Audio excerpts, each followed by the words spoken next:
All right. Want to welcome everyone to the uh, Academic Integrity Scholarship and Research Strand and introduce our speaker.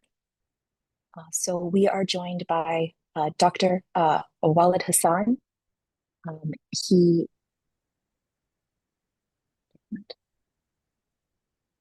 um, he is presenting on research visibility and pathways to innovation. Dr. Walid Hassan is from Claravit, and we're delighted to have him with us to share his ideas and perspectives. And I have no doubt that they will enrich today's discussion. Thank you so much, Dr. Walid, for joining us today. Yeah, thank you, Dr. Christine, and thank you everyone for attending my session today. Can you hear me well first? We can. Well, apologies first. I will be speaking less enthusiastic as usual as I got an accident yesterday. I'm hopefully well, and again, just gonna be slow start, let's say. Well, today I will be speaking about research visibility and how we get our research visible, how we look at research and data transformation and pathway between research and, say, innovation or production. First, just quick what we do, quick start about what we do at Clarivate. We work in three dimensions. The first one is the discovery, as we provide discovery tools for researchers, like Web of Science, the famous Web of Science, and sites. And also, we have another dimension, which is the protection, which is, as we know, a great discovery is well and great, and you get a best economic value out of it when it could be protected. And the second and the third thing is the commercialization, the research commercialization. So if you look at the intersection between these three circles, it's the logo of Clarivate, actually. You can see in the bottom of the screen. And by the way, the best is to have, when you have a discovery that you could protect, and then you can get an economic value out of it, which is the intersection of these three circles, right? This is the best when you get. By the way, it's one of the indicators that we use usually to assess what we call the R&D potential or to innovation potential. That is how much of your research could have been protected and how much of this protected research could have been or could be commercialized. So I'll go quickly about, and I like to start always with this, say for Rumi, because when we look at innovation, the research, what's happening, market-driven research today, and innovation, it's always speaking about successes of others, right? Successes of what's happening going. But it would be great to kind of, we are not, don't be satisfied with stories, how things have gone with others. Unfold your own myth. I love that so much. Well, just to give you an idea about, we have compared some countries in the MENA region because we think they are kind of the most pushing in terms of innovation. So in terms of research output, we could see a growing output in most of the region, specifically UAE, Saudi Arabia, Turkey. Although maybe this is as accelerating at some point in time, less in some years due to some factors. But the most important factor, what we look at, is the industry collaborations. And we could see, for example, among of these countries, um, like the industry collaboration in the UAE is one of the highest in terms of percentage among the region. Well, of course, because number one, we don't have as much as research in the UAE compared to other countries. However, but what the good thing is, and the positive thing is, as we look at UAE, we see this construction of research, the start of research is with the industry, which means that there is a big collaboration and coordination with the industry, and a great one to build on. And it's just in terms of percentages, just to give you an idea about the world, how is it, and what are the percentages usually in the most industrial countries. Okay. Of course, Switzerland um, comes on top of, but and also is no way and no doubt as Switzerland, as you know, one of the most innovative countries in the world, right?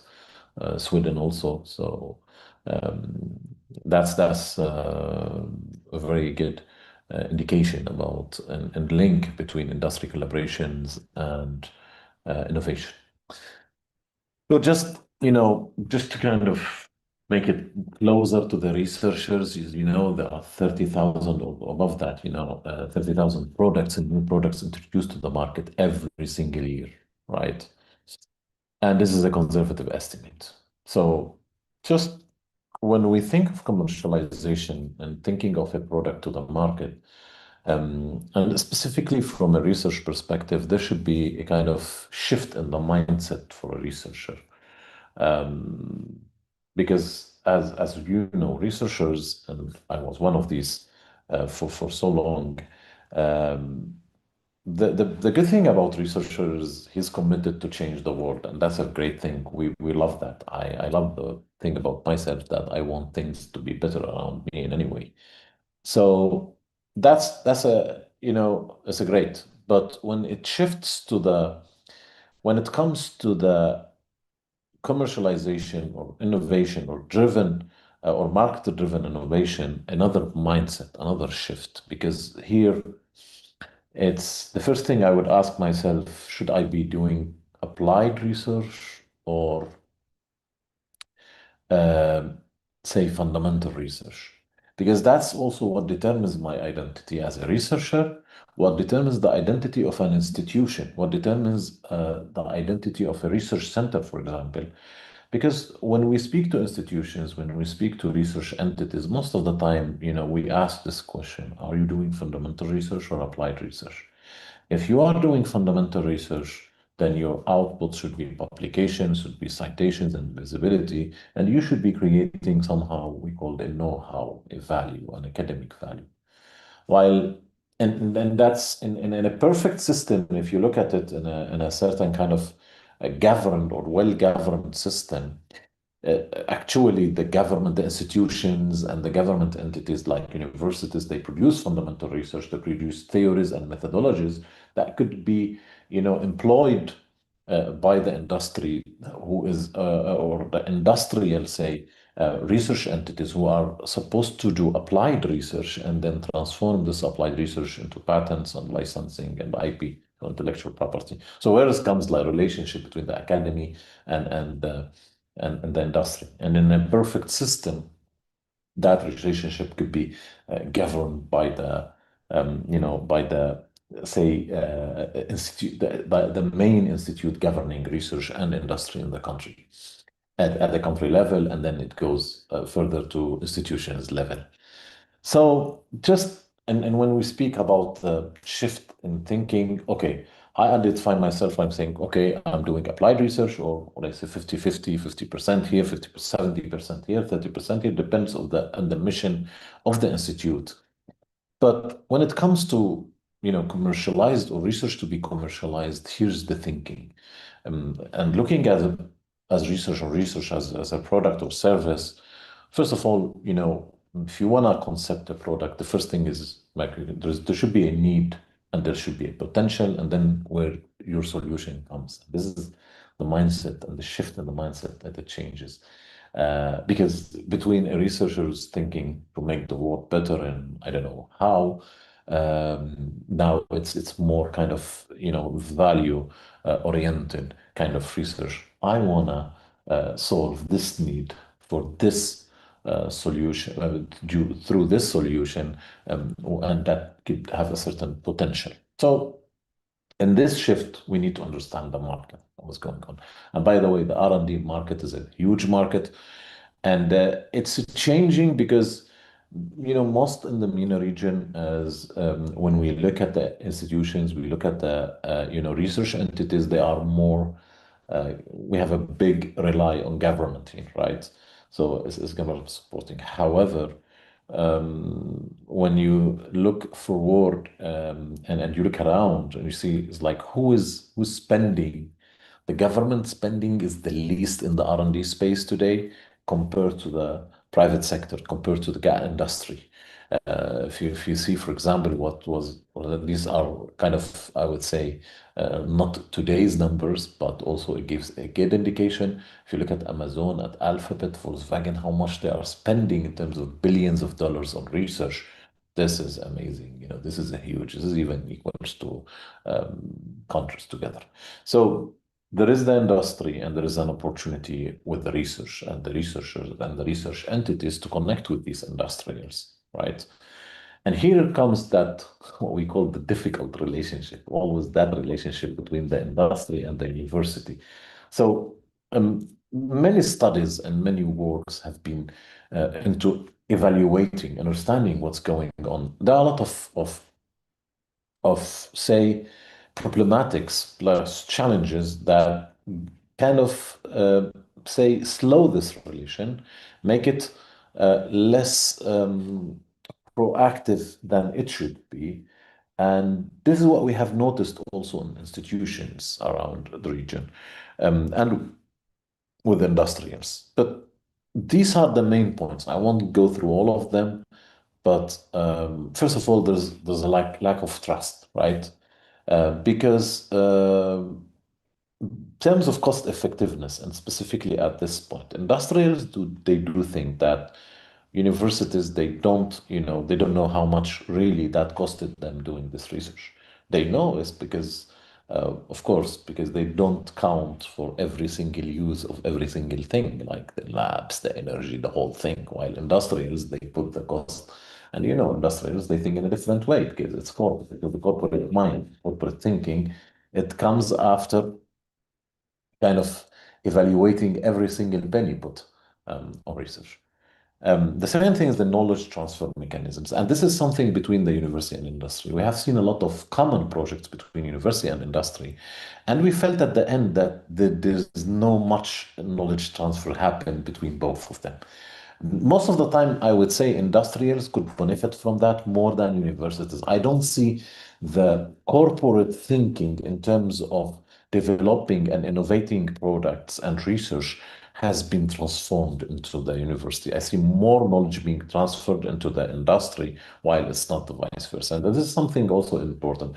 Well, many other things also we have to speak about the IP portfolio because universities, although there's a kind of say people are waking up now in terms of institutions and we see universities pushing to have an IP portfolio.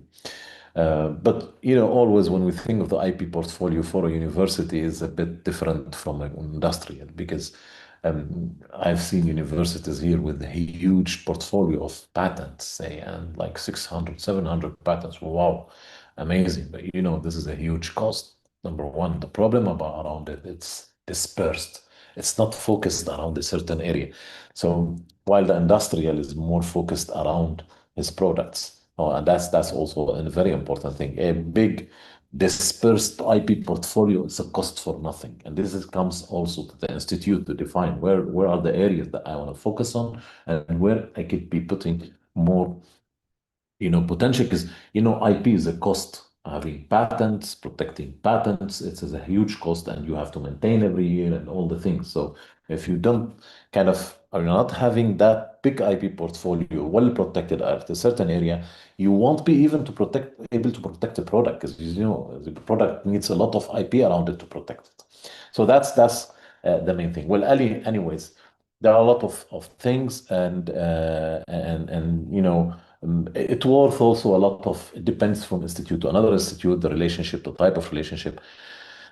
So but let's look closer. As I was mentioning, for the university, the IP portfolio is, it lacks strategies. In most of cases, I'm not saying all of them, but most of the cases, this is the case what we have seen and we see on a daily basis in the region. The second thing, the volatility of talents in universities. I see there are great talents. Universities, they produce good talents, but talents are volatile. Why? Because there is the industry, there's a big gap between what the industry is offering as kind of benefits for some people, especially for innovative people. I'm speaking about talents.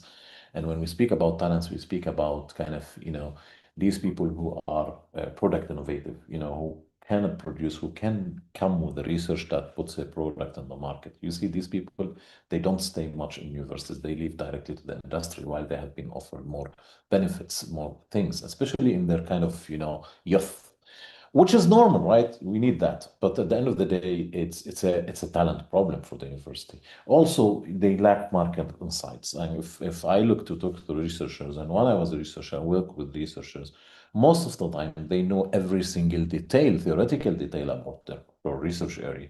They know a lot about who's doing what in the research area. However, when it comes to market insights, tell them like how many billion dollars this is kind of, this say what's market capital your research is on, and where you can sell, who's doing what in terms of intellectual property. They don't have these insights. Well, and here they are not blamed for that, maybe because the research structure in universities has started to be about literature review, and mainly scientific literature review, about bibliometrics, about articles, publications. So they weren't looking at different insights, and this is an opportunity for universities today to start kind of like building the market knowledge, the market insights, in terms of researchers. Big potential for universities, the knowledge, the innovation, the research. They are very good at that. The most innovative idea that came from universities. And you see for the industry, and now if we look at the industry, what are the main points? So you see, there's nothing in green, which is normal, right? Because an industrial is always, what makes an industrial not sleep at night? Is the first of all is the disruptive innovation. They kind of very afraid of waking up in the day with a new product, new thing, putting them out of market directly, right? And it happened. And by the way, I guess all of you guys, you do know the story of Kodak. I don't know if like for people who used to use Kodak pellicles for films and everything, it was the greatest company manufacturing this, and suddenly with the innovation, disruptive innovation of the digital camera, Kodak is out of market. And by the way, don't be surprised to know that Kodak that was the first company to develop and to file a patent about digital camera. However, like they had a small team, working on digital cameras, and they filed a patent. And when they came to their CEO saying, like, listen, we developed a digital camera, he was so upset, and he gathered the board and he said, listen, I will announce the death of Kodak today. And that was a strange one. I was like, why? You developed something. He knew because all his factories were kind of around, chemical and chemical processing. So all his expertise around chemical, engineering, and it wasn't in digital. So, and he knew that, their kind of, competitors, Canon or others, they would be in the next week fighting, and they would be because they have more experience in the digital market, so they would be faster than him in the market. It's not easy to sometimes take decisions to fire 50,000 engineers and to recruit other 50. It's not something that can be done easy. So you see, for example, one of these companies, like so they have this fear. They have the fear of legislations. You follow every single day on the news how many companies there's like that because a new norms and standards, they go out to the market by governments, by things like the emissions, the carbon emissions, things like that. They come out, and then these legislations, they can be very, could have hard consequences and impact on the industrials. Of course, the competition, the R&D cost, the market advantage, all these things, and also they have a point on their intellectual property. Like industrials, they are all the time looking, especially when you manufacture a product and you're looking at that product around it. And we work with these people, with people who are manufacturing kind of, big products and small products in the market, They have a product, they all the time watch, they do patent watch, they do a most continuous analysis about, who's doing what, which patents are on the market, what competitors they are filing, what's the areas they are working in. So the industrial has a lot of peers, and to be honest, the university can answer most of these. So the R&D cost in the industry, and in the university, when they work together, to be less for the industry. Here was one example. In the corporate world, if you gonna get you're doing a research on a project or whatever, and you are stuck at somewhere, and you need, support. You need someone to tell you, hey, what to do next. I think it's easier to go in the university to your, if you are in the university, it's easier to get a colleague in the same university or the lab. You say, I have a problem here. He will help you, two questions. It'll be easier. Imagine if you were doing research in the corporate and you have an issue. So if you are going to an expert in the field and ask him, it won't be for free at all, and the cost would be expensive. So and also it would be a risk because sometimes in the industry, what you are working on, you don't want to divulgate. You don't want people to know what you are doing externally. So that's also when you ask external experts, it's going to be at least exposing some of your internal operations, and that's not, that's not great. This is a risk at the end of the day, right? So, so it's like when you look at it in terms of R&D cost, there is that kind of, it's easier for the university to get support. It's less easy for the industry. While if they work together, it will be great, right?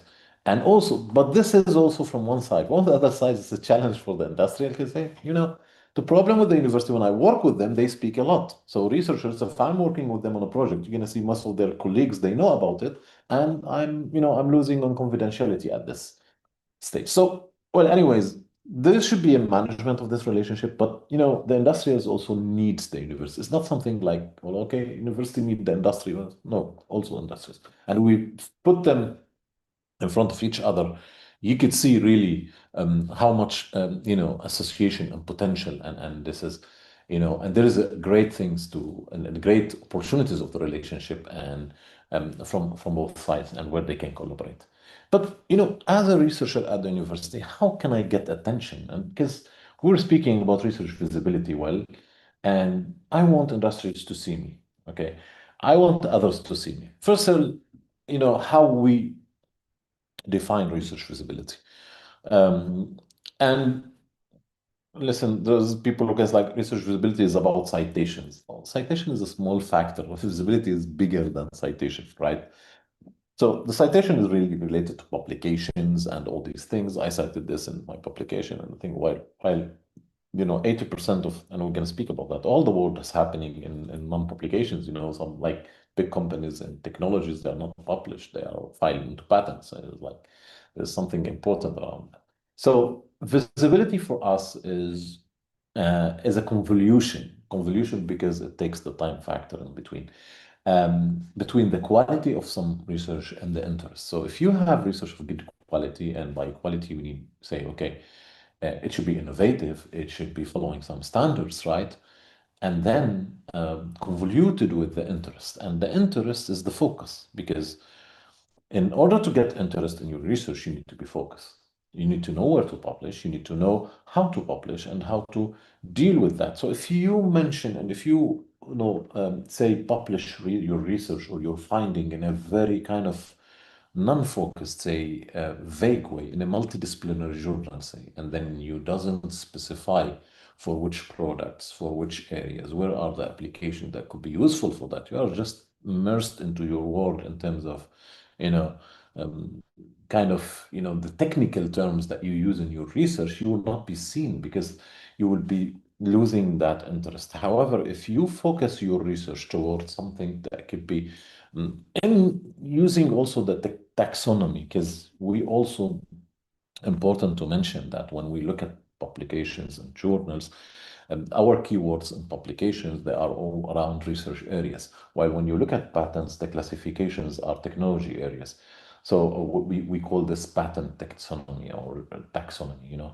So uh, there should be an alignment. So if you start mentioning some taxonomy and putting the relationship so people they can relate, because especially patent searchers, they don't search in research areas, they search in technology areas and something. So like start, thinking of this, having that focus, telling people here, this is what I'm doing, is important to create and increase visibility, right?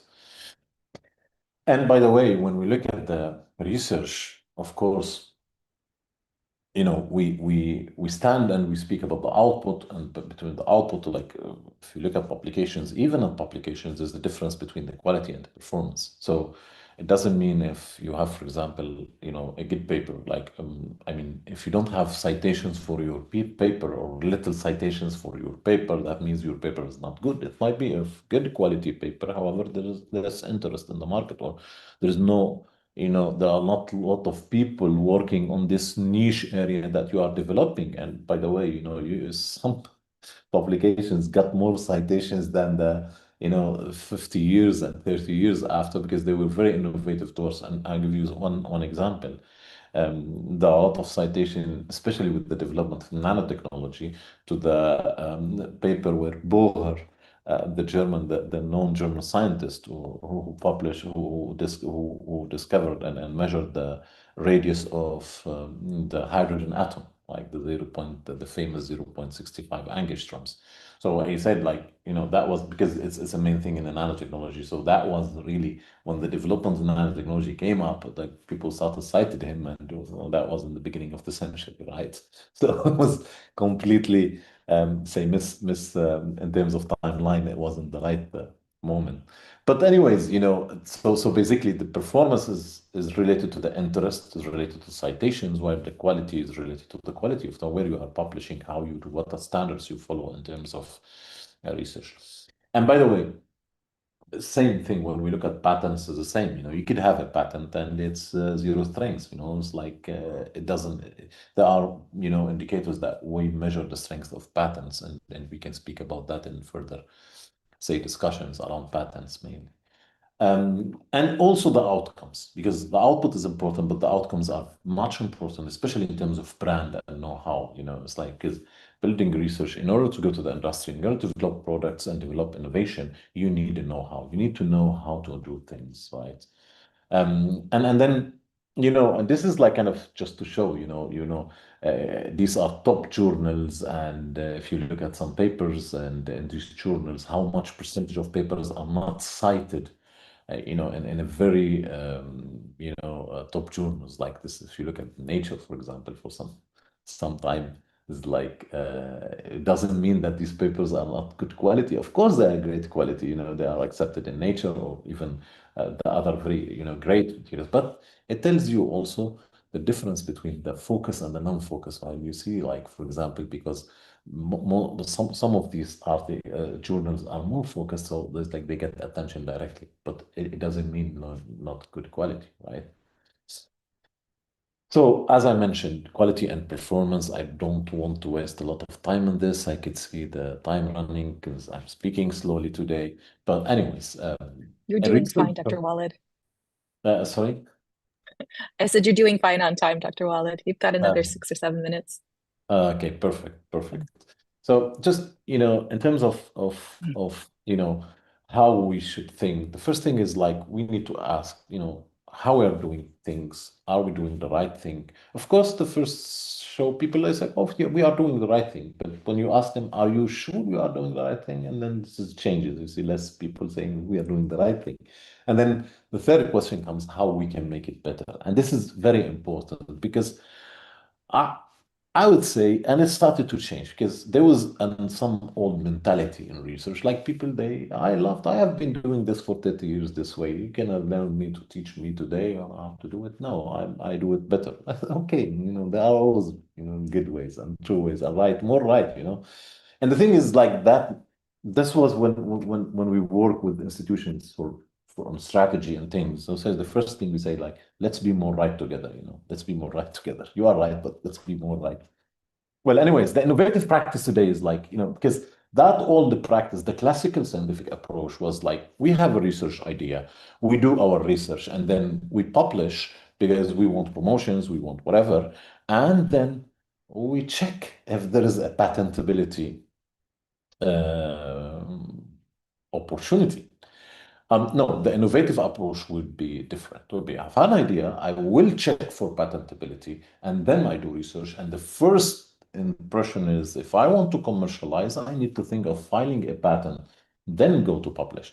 Because when you publish, you will lose the opportunity to file a patent, unless if you are in the US and you have only 1 year, and this could be changing at any time. So basically, and that's, by the way, 30%, these numbers are through due to the EPO, European Patent Office. They say 30% of the use of the expenditure in R&D is being wasted because developing existing inventions, like people, they develop things and they go out to the market. Oh, I find this okay. It has been since 5 years. Why? Because there's no visibility on the on the patents. They look only on scientific literature. And when you look at patent information, by the way, it's a nice report that have been published at some point by the EPO, the research patent. It's called Patents for Researchers. Look, 80% of current technical, knowledge can be found in patents and not in publications. Because people, they file, like industrials, they are spending and filing on R&D, so they are filing patents. They are most developers, right? Innovators in terms of products. So this information, you can find it in patents. If you don't look at patents, you are messed up. You are not seeing everything. And by the way, these are examples. I put them here. I don't want to go through them. Much about research areas that when we looked at publication there was like even nothing, but when we look at patents there was huge families and patent families and sharks in the market, competitors, they are filing,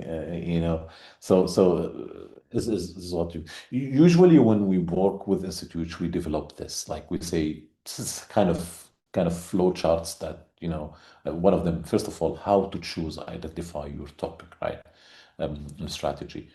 So many questions, the need, the potential, the cost, all these things, because you have as a researcher to look at all these parameters before you start kind of, doing research and then get involved in research, because research is a cost, right? This is money that has been, to be done, right? So you have to plan your steps.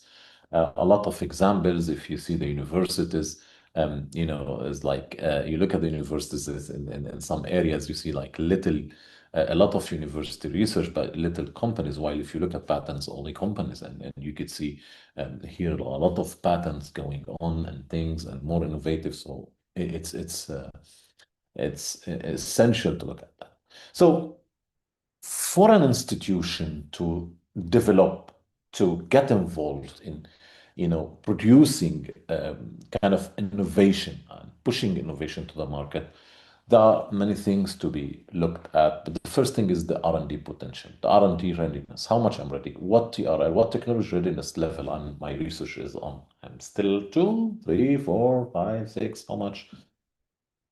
And then, this TRL and the R&D potential, and the R&D potential, as I mentioned in the beginning, is how much of your research could have been patented first if you are not protecting it well, and then how much of that patented research could be commercialized. And this is called the R&D potential, and it evaluates how much money if I invest, because it looks at the end of the day, the R&D potential, it helps you if you look at the institute or the university as a black box or a function with the transfer function, say how much I put input in terms of money and how much I get in terms of output. So it helps you to estimate.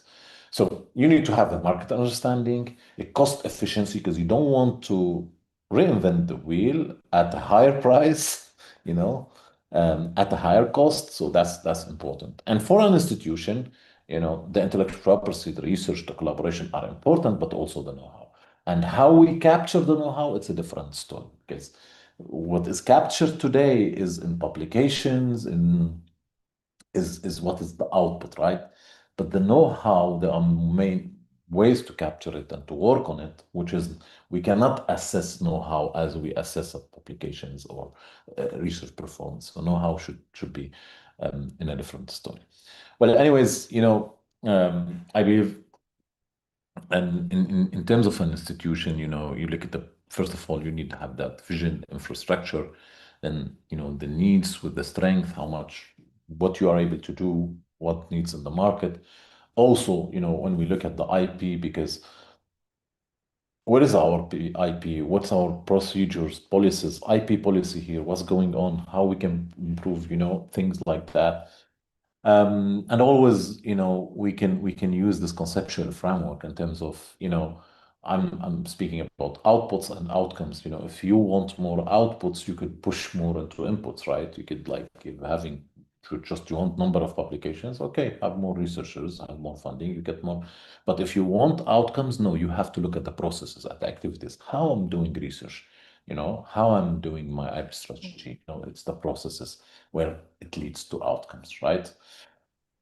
And it's Dr. Wallet, always, yeah, it's the I'm going to last interrupt slide. just for just a moment. Okay, yep, you're good. No, I was going to say we've got 4 more minutes left, but so people can start posting questions if they have them. But otherwise, Dr. Wallet, keep going and yeah, you Yeah, can it's share. actually the last slide. It's, Yeah, it's if we want to move from A to B, the first thing we need to know, where is A, where I am today.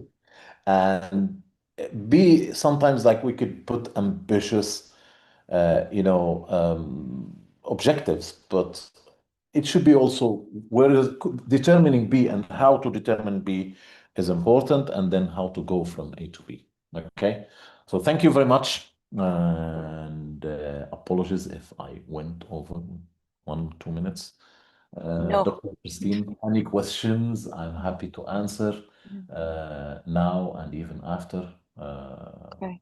with pleasure. Yeah, does anybody have any questions? Feel free to post it in the and either through the app or on Zoom because I can see both the Q&As there.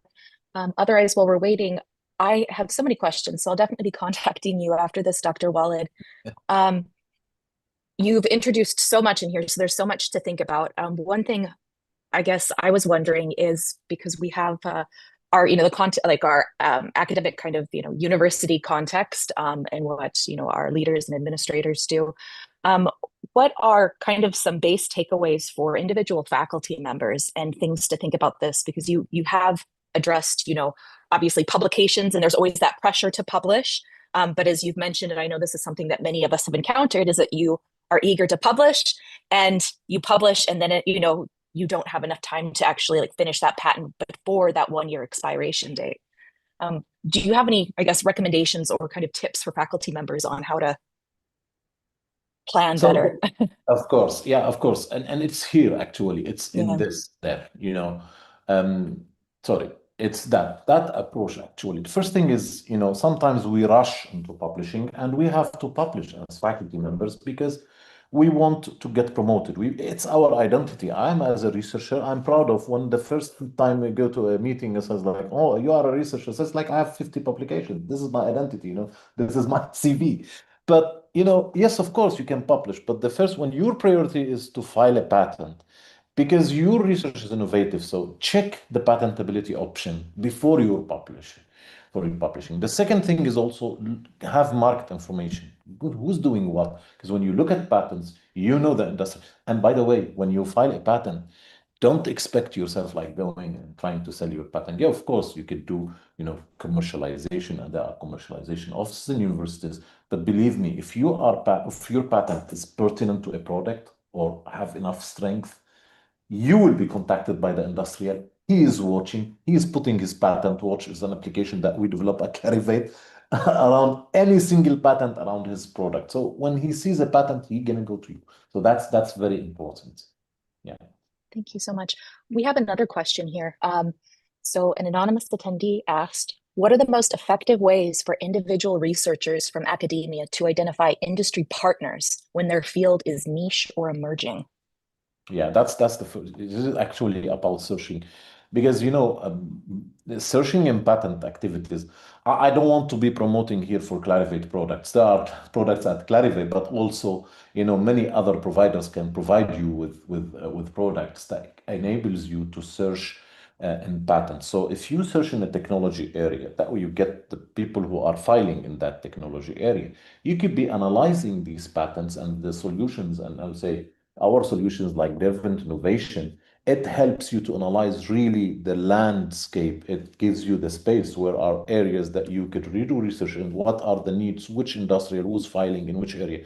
All the way it's around, it's from patents because industrials, their main entry to the market is patents. It's their way of protection, right? It's the way of saying we are doing this. It's our product, it's our idea. Excellent. Thank you so much, Dr. Walid. We have run out of time now, but please, everyone, if I know some of you are in the app, some have come directly through Zoom.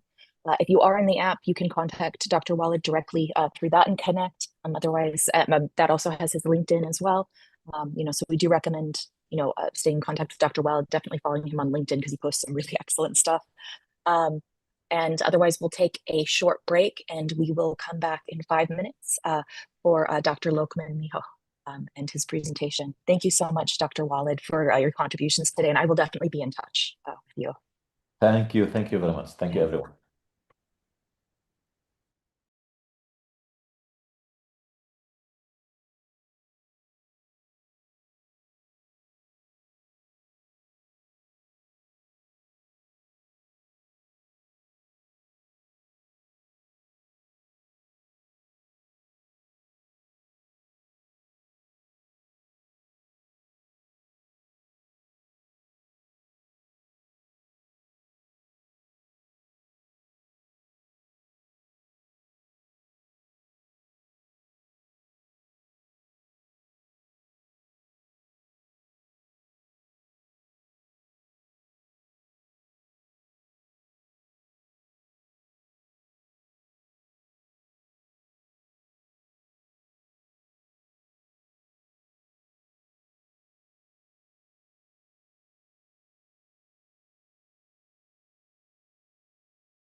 Hello, everyone. Welcome back to the Research and Academic Integrity Strand.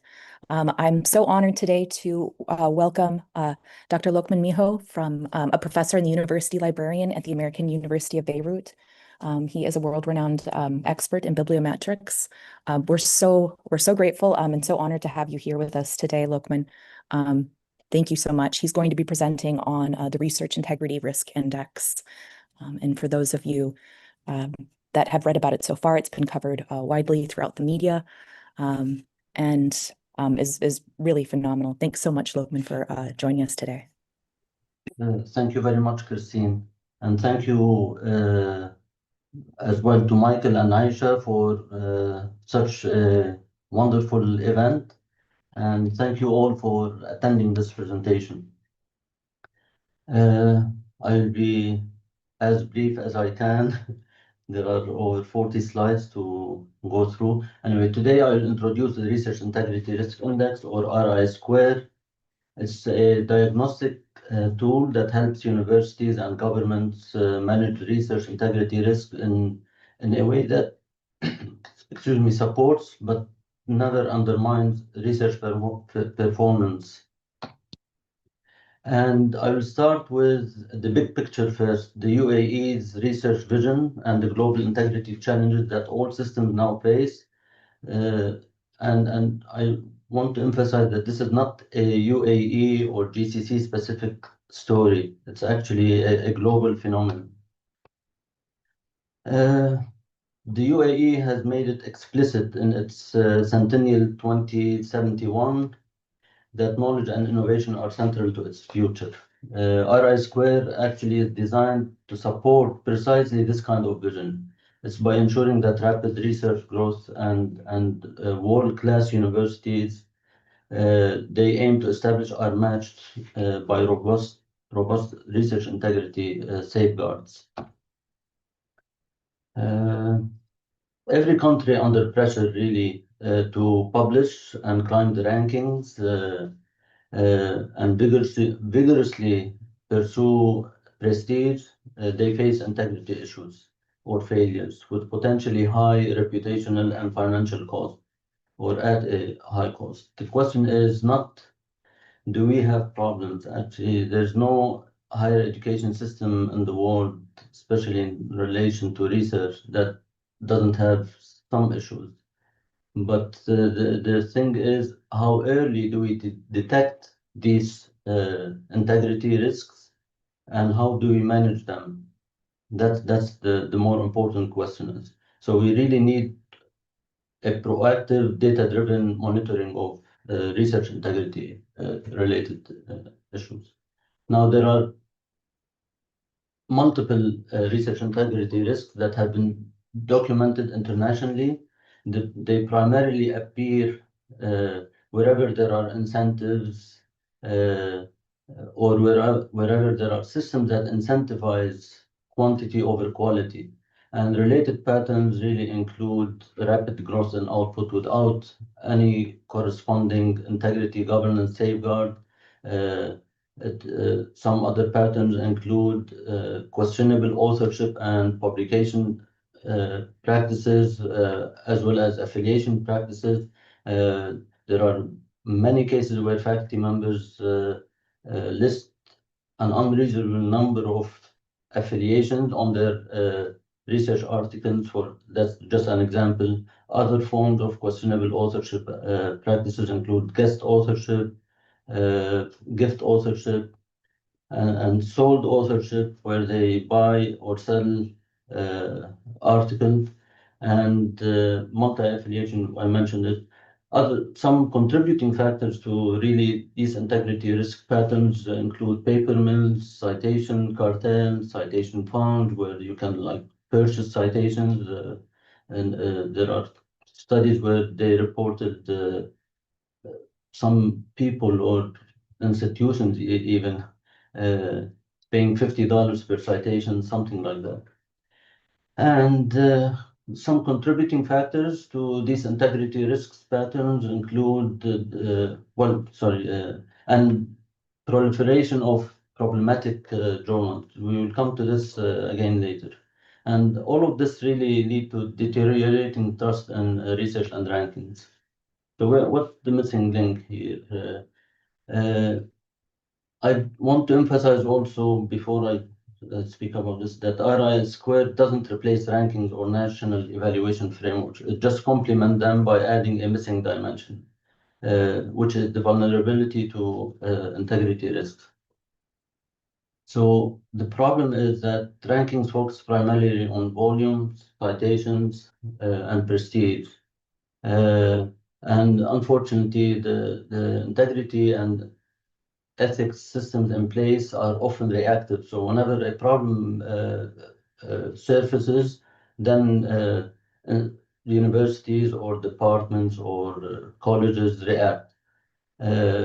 So the problem is that there is no quantitative diagnostic tool to connect metric-driven behavior with integrity risks.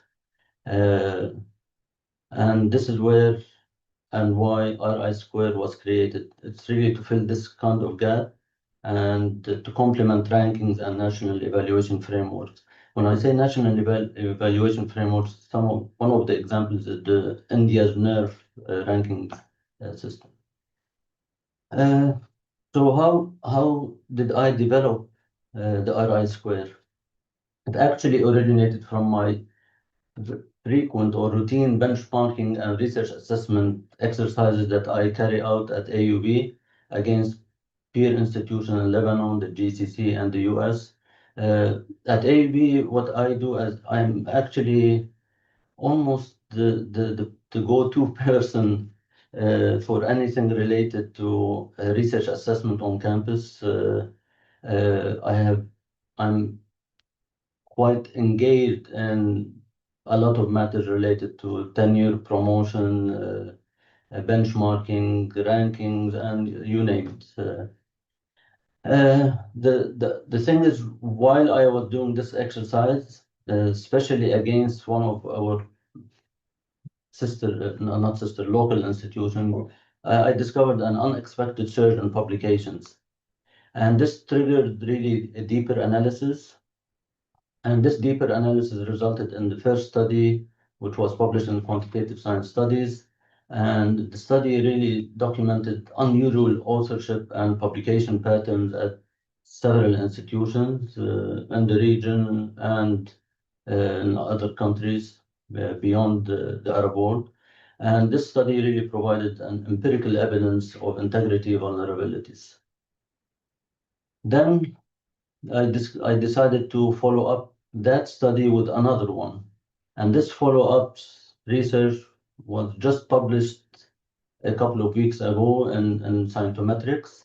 And this new study actually showed that these integrity issues are widespread, especially in the global south. So it is not limited to, for example, to Lebanon or the GCC or the Arab world. It's actually throughout the global south, as I will show you in one of the maps that are in this presentation. And it showed that these issues, the research integrity issues, are real and not anecdotal. And this study introduced RI square as the first data-driven classification of integrity risk at the institutional level. So what is RI square and what does it measure? It really measures vulnerability based on data from reputable sources. It's an early warning system. It quantifies behaviors linked to questionable authorship and publishing practices that I just mentioned, like guest authorship, multi-affiliation, listing multiple affiliations, and so on. It's field normalized, and it uses the world's 1,000 most published universities as a benchmark, so that these benchmarks then are used against any group of institutions in a specific country or region, and regardless of their fields, because it's again field normalized, and this is a fixed benchmark. And in calculating RI square, I use a fixed percentile-based threshold, and I cap outliers at the 99th percentile to avoid distortion. So we remove the outliers so that I'm fair to all institutions that are included in RI square. And the nice thing about RI square is that it produces both component-specific and composite scores. And we'll come to these two things very soon. Because this actually helps whoever is using RI square to find out exactly where are the weaknesses within their own system. And then RI square also classifies universities into 5 tiers, so that it also can be useful for policy matters. Before continuing, I should really clarify and emphasize that RI square is not a ranking system, and it's not a punishment tool, and it's neither an evaluation of individual researchers. It's RI square is really developed just to provide data and information to universities, ministries of higher education and scientific research, to governments, funding agencies, and to ranking agencies as well.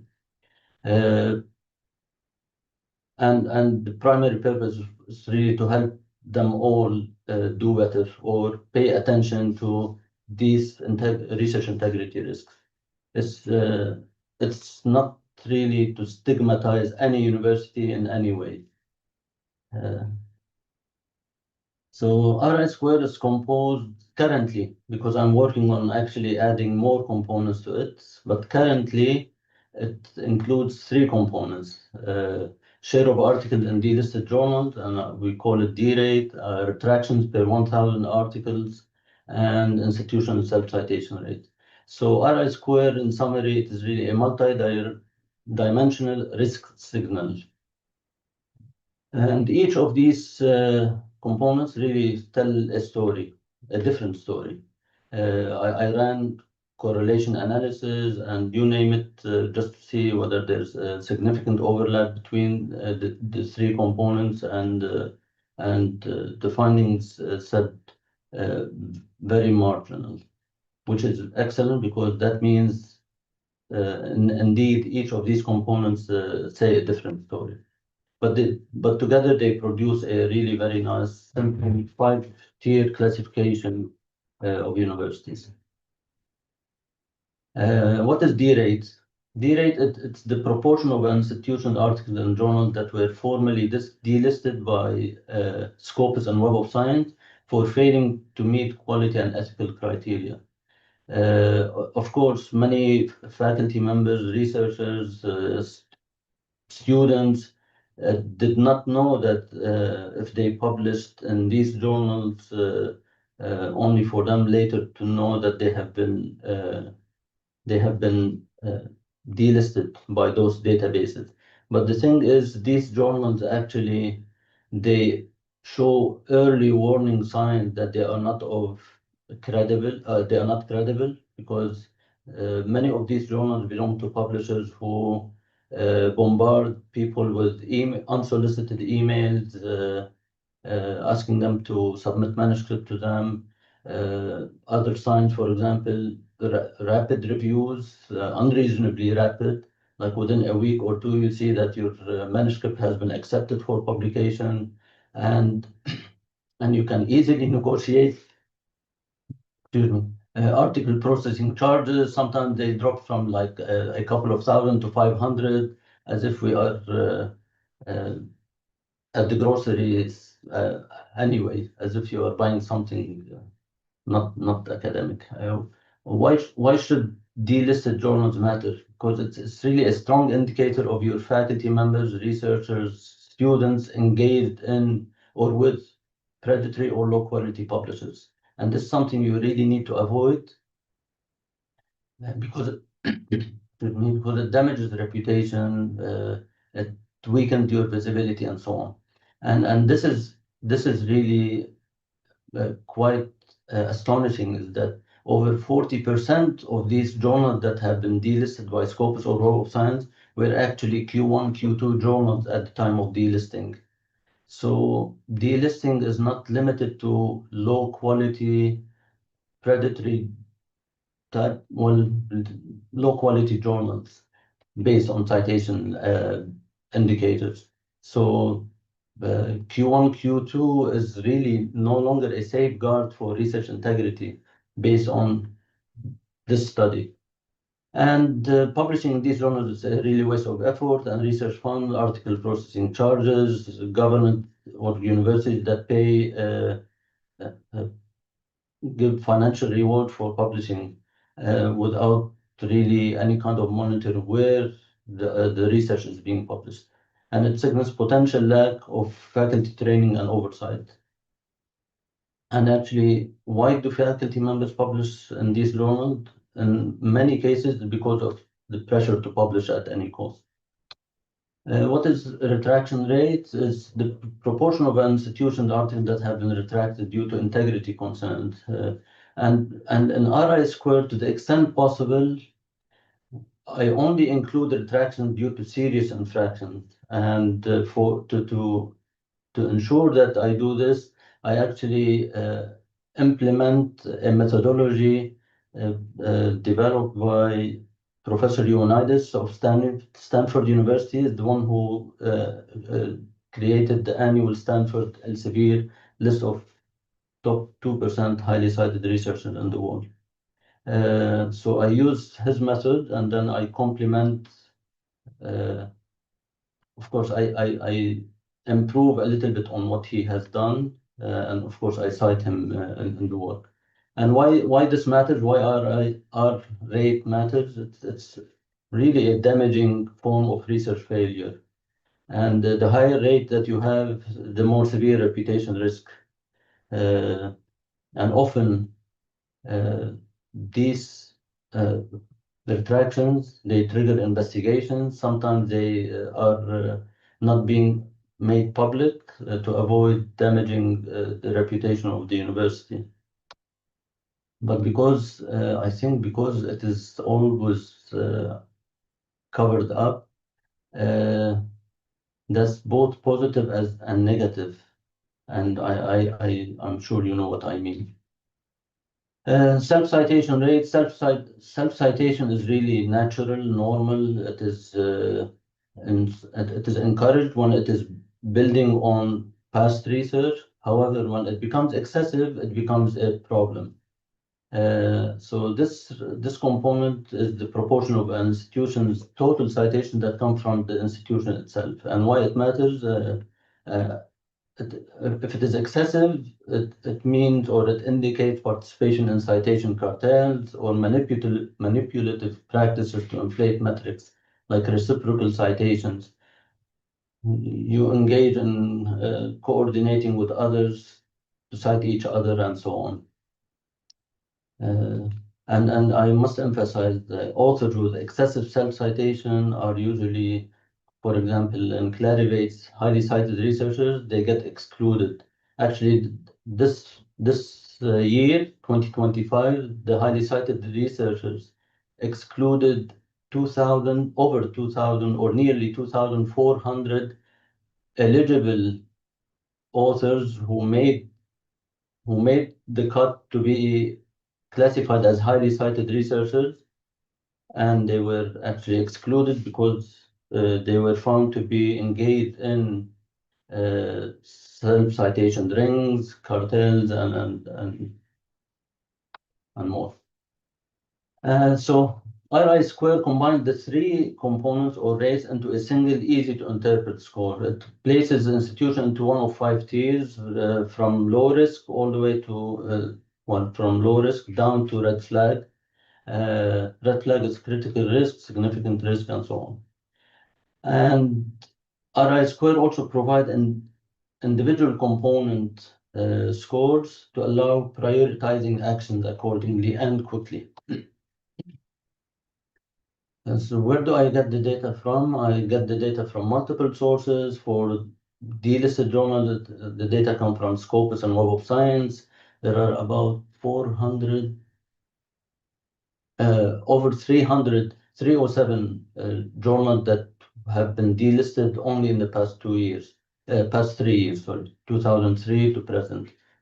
And only these are included in RI square. So RI square will be an annual publication or table. In 2025, we used data from delisted journals of 2023, 2024. The 2026 edition will only use delisted journals from 24 and 5 and 6 as well. And for retraction, the main source is retraction watch database, but we complement that with data from Medline, Scopus, and Web of Science, just to be as comprehensive as possible. More than 2/3 of the retraction data come from retraction watch database. Only 1/3 that are not included in the retraction watch database are added to RI Square, and they come from Medline, Scopus, and Web of Science. And the self-citations exclusively come from Insight, which is based on the Web of Science database. All delisted D-rate and R-rate data are cross-checked, meaning anything I get from Scopus, I cross-check with Web of Science, for example, and vice versa. And I do this for all retraction watch database and Medline, always comparing with another database just to ensure high accuracy. And RI Square, as I mentioned, uses only recent data, the 2 most recent calendar years, to provide evidence on the current integrity vulnerabilities. RI Square is not interested in knowing what happened, for example, in 2025. RI Square doesn't look at data before 2023. Global and regional patterns. This map shows you that indeed the retraction rate issue or problem is highly prevalent in the global south, primarily in the GCC area, Pakistan, India, Ethiopia, Egypt, and even Indonesia, Southeast Asia, South Asia, and the GCC in general, and Ukraine. Uzbekistan, this one. And the same is true for articles in delisted journals. Again, it is in the global south, but here we also see a problem in South America. And again, you see in some areas they are not as bad in retraction rates as it is in delisted journals, as in the case of Indonesia, for example, Malaysia. You see Iraq, for example, has a huge problem, for example, in retraction rate, nearly dark red, and also dark red in delisted journals. And so it is not really a stereotype against the GCC. It is throughout the global south. And this shows you a system level integrity patterns across countries. Again, red is red flag, orange is high risk, green, yellow is watch list, and so on. You see, it is again the global south dominates the dominate the global south dominate the unfortunately research risk are more predominant in again in the global south. And then I should emphasize also that unfortunately RI Square identified 31 of GCC's most published universities to be classified in the red flag and high risk tiers, and only 9 universities are in the low risk tiers, and 4 are in the watch list. So out of 44, nearly only 1/4 of them are low risk, are in the low risk tiers. Only 1/4 of the top most publishing university in the GCC areas are doing well. And this is another highlight, specifically focusing on the GCC area. They did major investments, rapidly rising publication volumes, and some institutions, primarily actually in the UAE, they are demonstrating strong safeguards and appear in low risk tiers, also in Kuwait and Qatar. Yes. But at the same time, in parts of the region, we see widespread vulnerabilities. And this is a distribution across the GCC. You see here in the United Arab Emirates, half of there are 8 universities in the UAE that currently are among the 2,000 most published universities in the world. 4 of them are really, they have low risk in terms of research integrity, and 4 another four, they have some vulnerabilities. They suffer from some vulnerabilities, and they need to address that. Saudi Arabia is well, the map speaks for itself. What's the international impact of RI Square? I think Christine mentioned something about that. To be humble, it is actually shaping global conversation. It has featured in Nature, University of News, multiple articles in that, The Hindu, and numerous major international media across India, Indonesia, the Middle East, and North Africa, and beyond. It is increasingly used by journalists, integrity bodies, and so on as a reference, and it is cited in debates on rankings. For example, a couple of months ago, I think, maybe less, Times Higher Education even published a news piece to defend its methodology against what RI Square is doing, although they were supportive. And it has actually influenced India's decision to revisit its national ranking framework. It's largely because of RI Square. The Indian government decided to include retractions as one of the indicators to use when they assess universities there. Why RI Square matters for ministers and national policymakers? It really establishes a national integrity baseline. It can help target reforms where risk is highest. It could be only in the delisted journals, or it could be a retraction, or it could be self-citation. So based on what each country sees on the RI Square map or table, then they plan accordingly. And it strengthens international trust in national research output. For university leadership, it protects institutional reputation through RI Square publishes this information and make it public. But before further damage is done, university leaders will know where they stand, and then they can work on improving the situation. And it really identify and mitigate risky publishing patterns early. Risky publishing patterns meaning publishing in delisted journals, low quality journals, uh, listing multiple affiliations when they shouldn't, and so on. And university leadership can use RI Square to align incentives with integrity, quality, and sustainable performance rather than just quantity. Ranking agencies can use RI Square or use the components used in RI Square to enhance the credibility of their systems. And RI Squared can detect gaming and vulnerabilities. Actually, the ranking can detect gaming and vulnerabilities with data and consider penalties.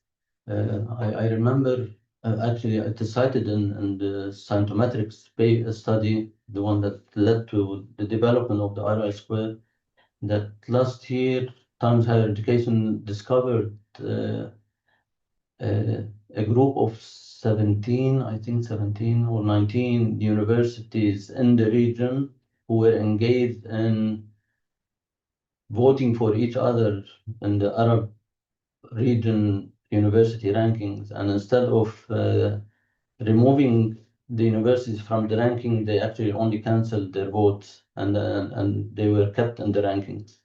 So in a way, they were really encouraging or telling the universities, well, there is not much penalty for cheating.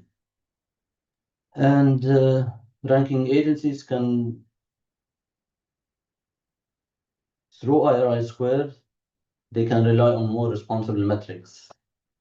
The UAE, now focusing on UAE, for any institution in the UAE, if they want to really make use of RI Square, RI Square will provide the institutional self-assessment, or the university can do their own self-assessment. Through IR Square, they can do some kind of benchmarking, like using certain universities to compare their performance. And RI Square also through IR, they can like target some action plans and continue monitoring their universities. RI Square, I highly encourage the UAE institutions or institution there to embed RI Square into their national excellence and funding framework without really penalizing institutions for not focusing on research integrity. How are you going to encourage them or incentivize them to really focus on this? Through IR Square, I think UAE has an opportunity to become a global model for integrity-centered growth, and it can, through IR Square, it can provide a signal to global partners that UAE is a safe place, really, and trustworthy destination for research collaboration and investment. UAE, over the past 10 years, they made massive national investments. Some of the examples include Mohammed bin Rashid Space Center, Khalifa University, Mohammed bin Zayed University for Artificial Intelligence, UAE Space Agency, and so on. And they established some world-class specialized universities, again, Khalifa University, MBRU, MBZ, UAI, and so on. And they made some breakthroughs in really and visible in the AI space and so on. AI research, space research, renewable energy, and so on. Incredibly, over the past 10 years, UAE has increased its research output by 350%. It is the sixth fastest growing publication system in the world. They advanced from the 58th to the 44th most published country. 10 years ago, there were not a single university in the country that was among the world 1,000 most published. Today, they have three. And they have also 8 among the top 2,000 most published universities. And only in 2025, they have 7 highly cited researchers across 5 universities.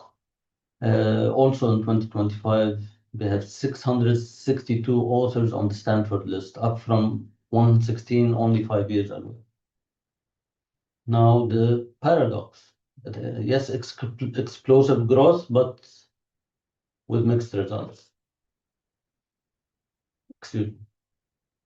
UAE actually ranks the 13th in the world in retraction rate. This is not really a very good outcome, and this is something that really need to be addressed by the universities and the government as well, or the Ministry of Higher Education.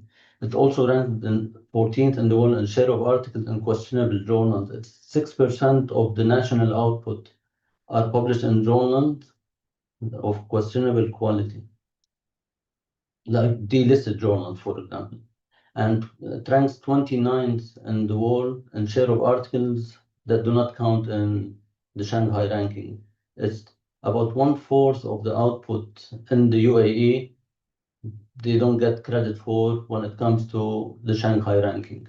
Now, with the 6%, that's like nearly 1/3 of the research that has been published, funded, supported by the government. They don't get credit for, and actually it backfires on them. And this is something really very serious, and they need to think about. And it also ranks the 3rd, 9th, and 13th in lowest rates in the world in first, corresponding, and last authorship. That means a huge portion, and actually the majority of what they publish, they are not the lead authors on those in those research. So this is something also they really need to pay attention to. I mean, this shows like some lack of leadership in innovation, and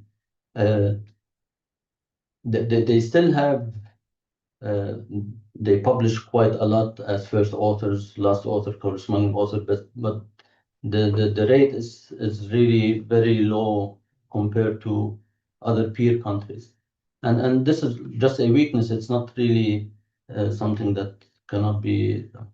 Now, 40 hyper-prolific authors. What does hyper-prolific authors mean? They are fifth in the world considering output volume. A hyper-prolific author is someone who has published at least 40 articles in a calendar year.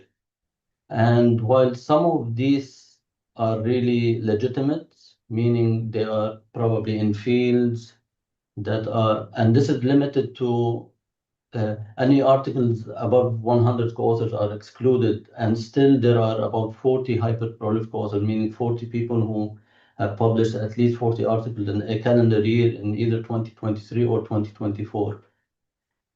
Some of these are legitimate because they are in fields where publishing 40 articles is not unreasonable, but some of them are in fields that are so unreasonable for them to be able to publish 40 articles in a year. And the thing is, the great majority of these, the average number of authors per article is around 7, which means they are not part of a huge research group like 50 authors or 90 authors or 100 authors to really explain this high output. Anyway, so some of these are legitimate, others are not. So these above patterns really appear not only in the UAE, they appear in multiple fast-growing countries, Malaysia, India, Indonesia, you name it, Pakistan, and Azerbaijan, and so on. And one thing, as I'm collecting data, I discovered that the UAE International Branch Campus contribute to less than 10% of the country's research output. And if you exclude NYU, Abu Dhabi, then the percentage dropped to less than 5%. So we are dealing with a system under pressure. There are a lot Just of... to give you an Yes. awareness, we've just got just a couple minutes, Professor Lokman. Yeah. Sure. So I think the rankings are incentivizing relying on publication and citation counts rather than quality and integrity, research integrity. The accreditation requirements within the country also put a lot of pressure on faculty to really publish as quickly as possible, sometimes in lower quality journals. Because it's all pressure, and some people, because they get paid for publishing, that also gives them the wrong incentives, especially when there is no monitoring and so on. And this is very important. Over-reliance on Scopus and Web of Science as quality filters. Many institutions worldwide, actually, not only in the UAE or in the GCC, they think that any journal that is indexed in Scopus or Web of Science is of high quality. But as I mentioned before, 40% of the delisted journals were Q1 and Q2. There's insufficient institutional training on authorship and publication ethics. This is really very important. Many faculty members also agree to co-author on projects without really paying much attention where the project will be published, who are the other co-authors, and so on. Then they end up later on finding out that those projects were published in not a very good journal. So there are unintended outcomes of all of this. And this table, an expanded tier distribution of universities in the UAE. Actually, UAE is doing really quite well in comparison to other countries in the region and in the global south in general. There are more institutions that are with low risk and integrity risk than there are institutions with some concerns. And what's next? Growth is not alone. There should be governance tools to distinguish healthy from unhealthy performance, and RI Square provides one such tool. And these are the key takeaways. I think a lot of that has already been covered. I will not go over them again. And also, I have one slide for anyone who will have a copy of this, that they will benefit from asking themselves these questions to see how their universities are doing. And thank you very much. Thank you so much, Professor Lokman. I've shared it in I can't really post open links in here, but you'll see in the Q&A, I also had posted this, but definitely check out the Research Integrity Index website. It's really phenomenal. And previously, I know you had your archive link on there, but now a couple of days ago, the publish went through publication and it is open access. So definitely check that out, All right. everyone. Thank you. Yeah, we're out of time now, but please do get in touch. Follow Professor Lokman and check out his website, and through the app as well. You should be able to access his LinkedIn too. Yeah, we have Dr. Mohammed Bufaris, one of our librarians on our Dubai campus at Zayed University. I noticed too the other day that he was cited in Professor Lokman's most recent article. So yeah, please do follow it and maybe share also with your colleagues at other institutions. Thank you so much, Professor Lokman. Thank you very much, and thank you for all who attended. I really appreciate it. Yeah. So and I know there's people also. So we've got our Zoom, but also through the app. For those of you that are attending to earn a certificate, integrity is the password for this session. And I will see everyone back here in just a couple of minutes for our next presentation by Professor George Miklos. Thank you so much again. Thank you very much. Thank you.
Hello, everyone. Welcome back to the Research and Academic Integrity Strand. So I'd like to welcome our next speaker, who is speaking on fluency isn't authenticity, evaluation output quality. Oops. And this will be Professor George Mikros. Thank you so much for joining us today. Thank you so much, Christina, and so nice to be with you today. Let me share my screen, and I hope you guys can see it clearly. Oh, my apologies, too. He's joining us from Hamad bin Khalifa University in Qatar. Exactly. Can you see my full screen? Yes, we can. Fantastic. So thank you all. Thank you for the invitation to this amazing event. My work in the last 20 years, academic work, is in a field of computational linguistics that is called computational stylistics. And to give you an idea what I'm doing in terms of research output, actually I'm working on authorship of documents. I'm examining documents that do not have a signature. And I'm trying to apply methods that are related to machine learning, AI, and find the author, even in cases where the author is not known. Or sometimes I profile the authors. I try to find out their gender, their age, their personality profiling. So it's all about extracting information from texts related to the author. So what I'm going to discuss with you today is actually a very important, I would say, aspect in this digital AI era, whether of course, we co-create with AI. We have ChatGPT, we write our own stuff, we try to somehow merge them, copy paste them sometimes. So I really want to discuss a bit the issue of identity in text. And I want to discuss it both in terms of research, whether ChatGPT or other large language model create identities, author identities, and what are the implications for applied linguistics tasks for language teaching? Can we use this text for teaching language? Can we ask our students to actually create texts with them and also somehow hope that they can preserve their linguistic and authorship identities inside them? So this is all about, and to do that, actually, I will follow the path that, first of all, I will give you some research insights about how a large language model write compared to the authors and to human authors. And in order to do that, I will provide you with some evidence from stylometry, the quantitative analysis of the style, and some text mining research that tries to compare human writing with AI writing. And then we will explore the issue I was mentioning before, whether the LLMs can actually reproduce an author's voice. Can they do that really? Or we just, have a vision of mimicking, but we don't have the real deal there. We don't have the real reproduction of a human's style. And finally, we will discuss a bit the implications for applied linguistic and language education. So going forward, let's start by the human perception of the LLM's writing. There are a lot of studies around.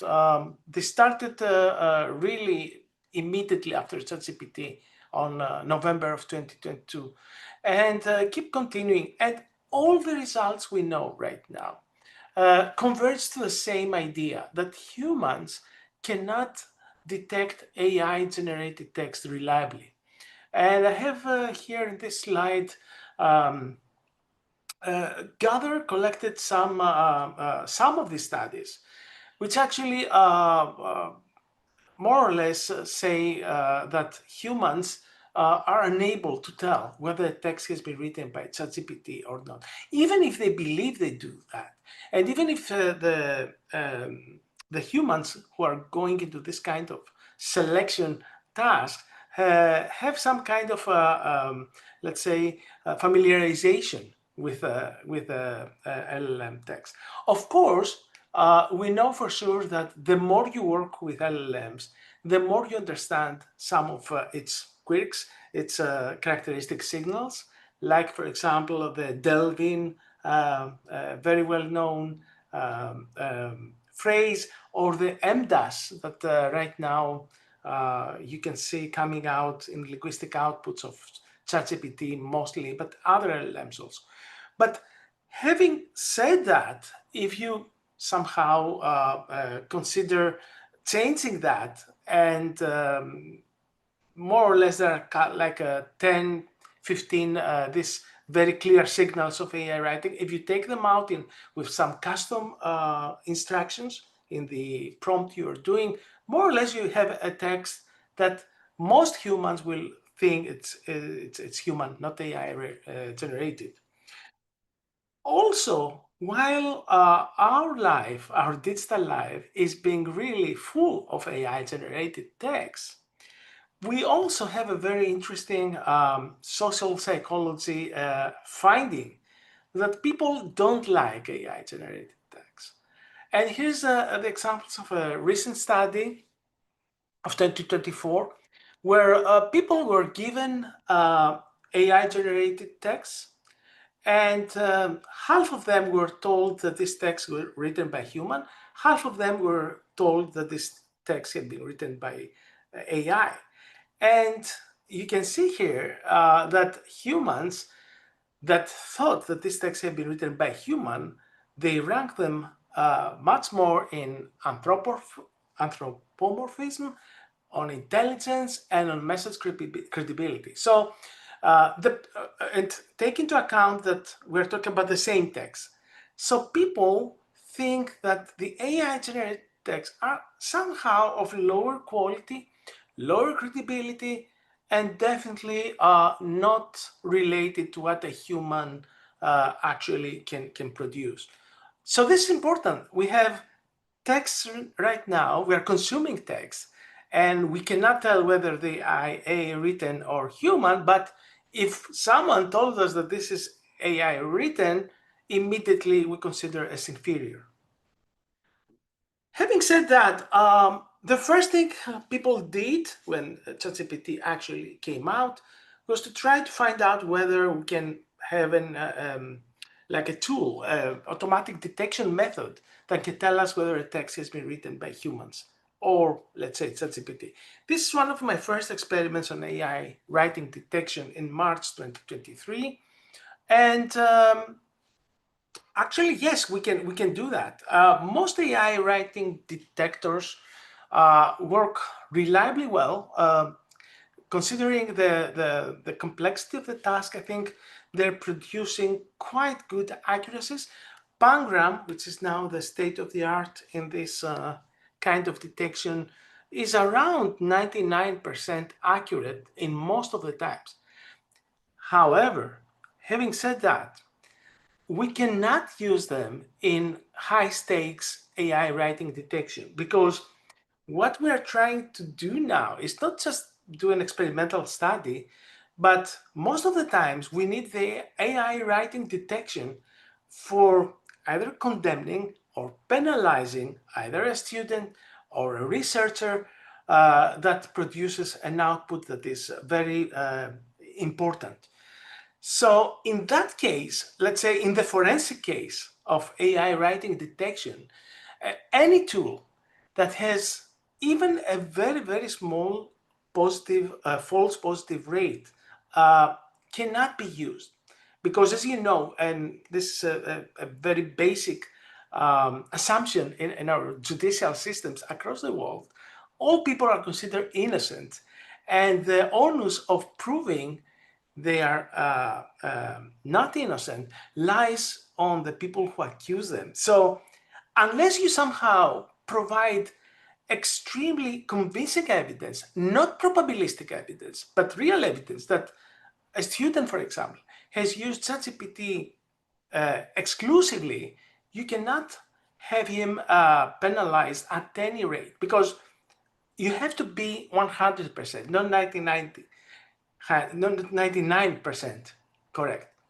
So I think most of the academic community right now has gone forward. There are AI detectors out there. They are useful for specific, even preliminary investigation and tasks, but you don't create policies in education or in research using AI detectors, even with 99% accuracy as they are right now. Now, what we did in this first year of existence of ChatGPT is to check the basic quantitative characteristics of ChatGPT output compared to human language. And one of the things you definitely want to check is whether the language produced by ChatGPT follows the Zipf's law. And for those who don't know, the Zipf's law is a fundamental quantitative linguistics law. It's a law that says that the most frequent words in an output are creating a distribution as you go to less frequent words in the output, a distribution that is governed by a power law. And you can see here that the Zipfian law is really followed extremely well. With blue line is the ChatGPT, with orange line is the humans. You can see these two lines going together and follow very closely the theoretical model. And all subsequent tests we did in this somehow specialized quantitative feature found out that the distributions, for example, of the parameters of the distribution of the zip law are extremely close. Here we don't care about the magnitude of the difference, but we're caring a lot about the shape of the distribution. And you can see that the red distribution and the blue distributions are mirroring each other extremely well. The same happened when we started looking at the average word length. Word length is a very characteristic cyelometric feature in human texts. And you can see again, the shapes of the distribution of ChatGPT and humans is extremely close. Consider please that these are the results of the ChatGPT 3.5, the ancient model by today's reference, right? It's a very old model with a lot of problems in output. If we go back and do this now, ChatGPT 5.1 or Gemini Pro 3, the results will be completely identical because the output has become even better and even more similar to human. Anything we checked at that point, and again, we're talking about 2023, gave us the intention that stylometrically at least, the LLMs produce human text by all by all features. This is the sentence length again. Even more specialized indices like the H index are completely identical. The thing we found interesting though is that the frequencies of some part of speeches were kind of different.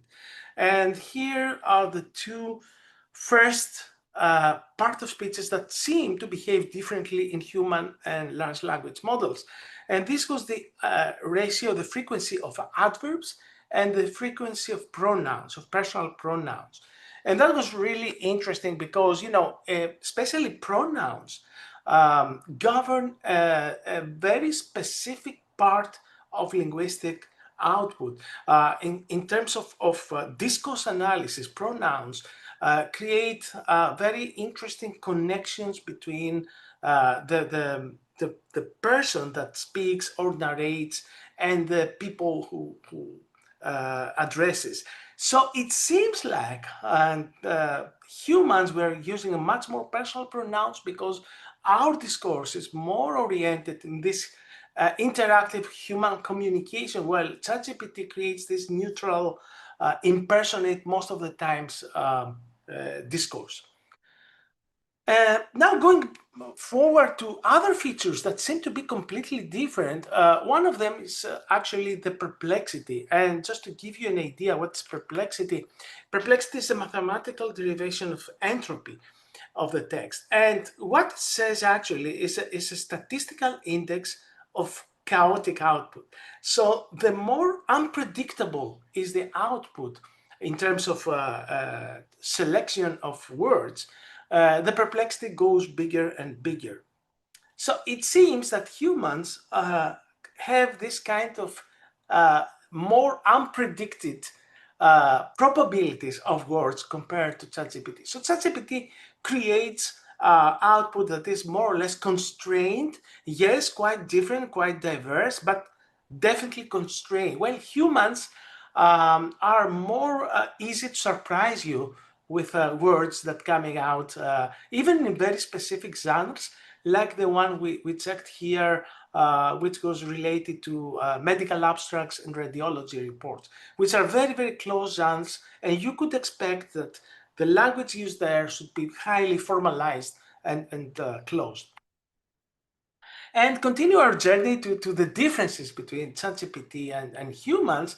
We were really excited to realize that actually humans carry the burden of sentiment weight.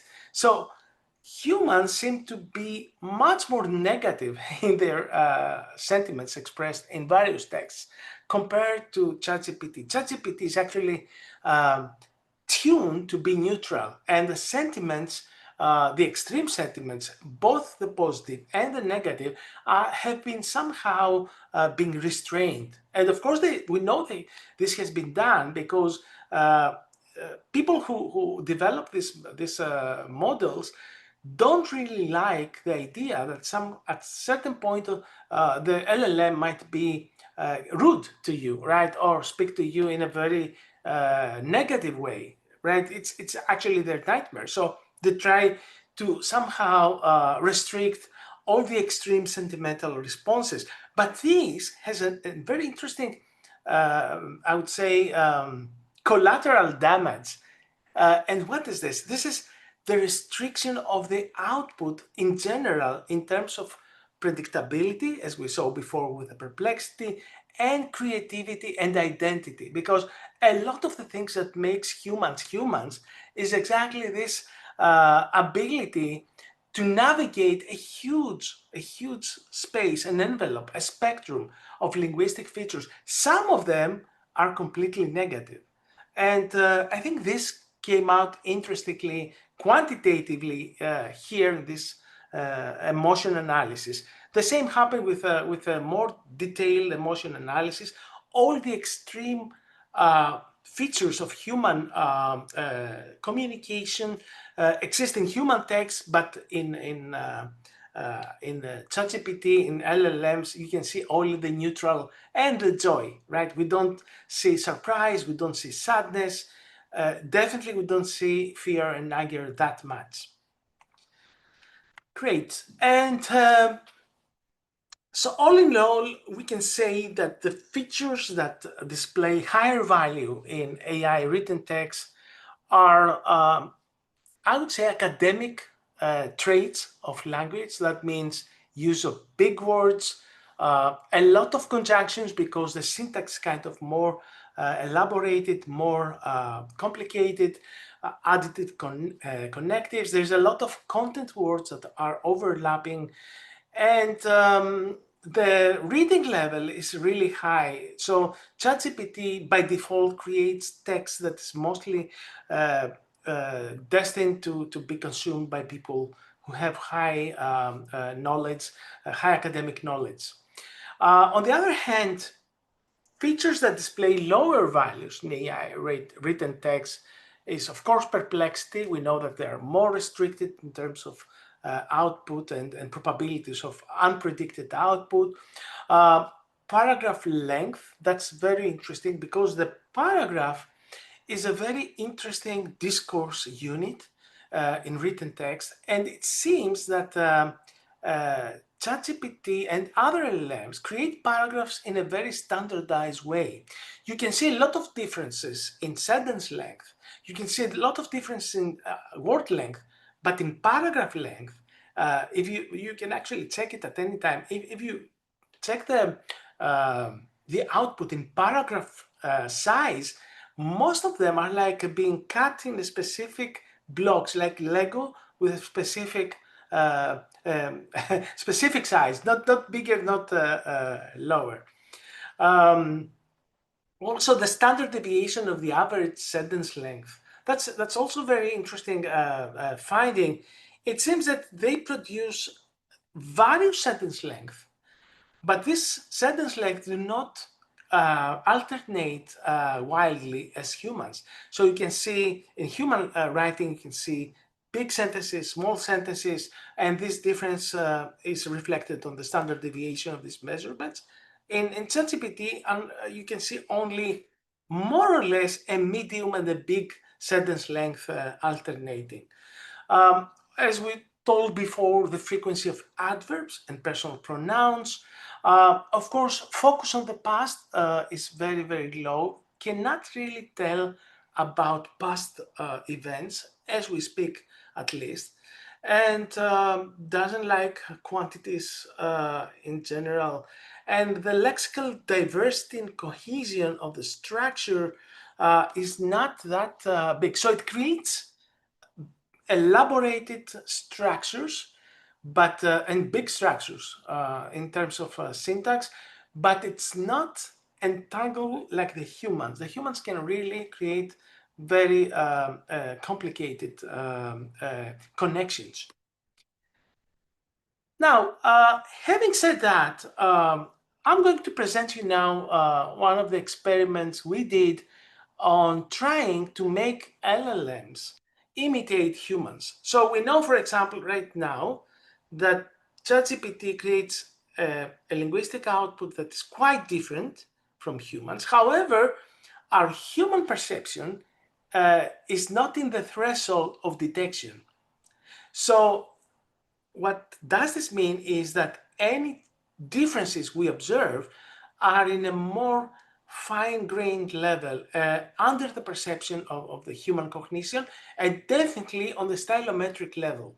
So let's see if we intentionally ask ChatGPT to imitate a style of an author, if this can be done and can be done in a way that indeed succeeds. And not only the perception, because we already know that humans are not good judges of LLM output, but on the stylometric output, can we have stylometry and machine learning methods help us identify the differences?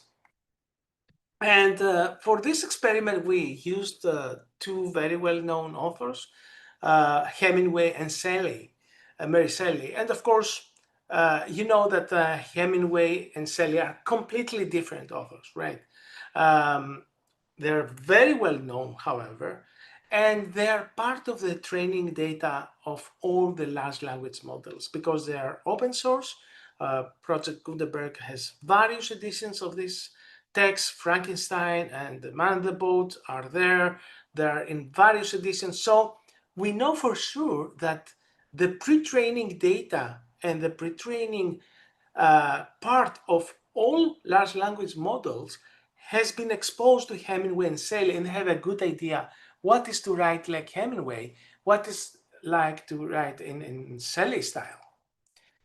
And the methodology was that we created, identified topics that are used in both novels.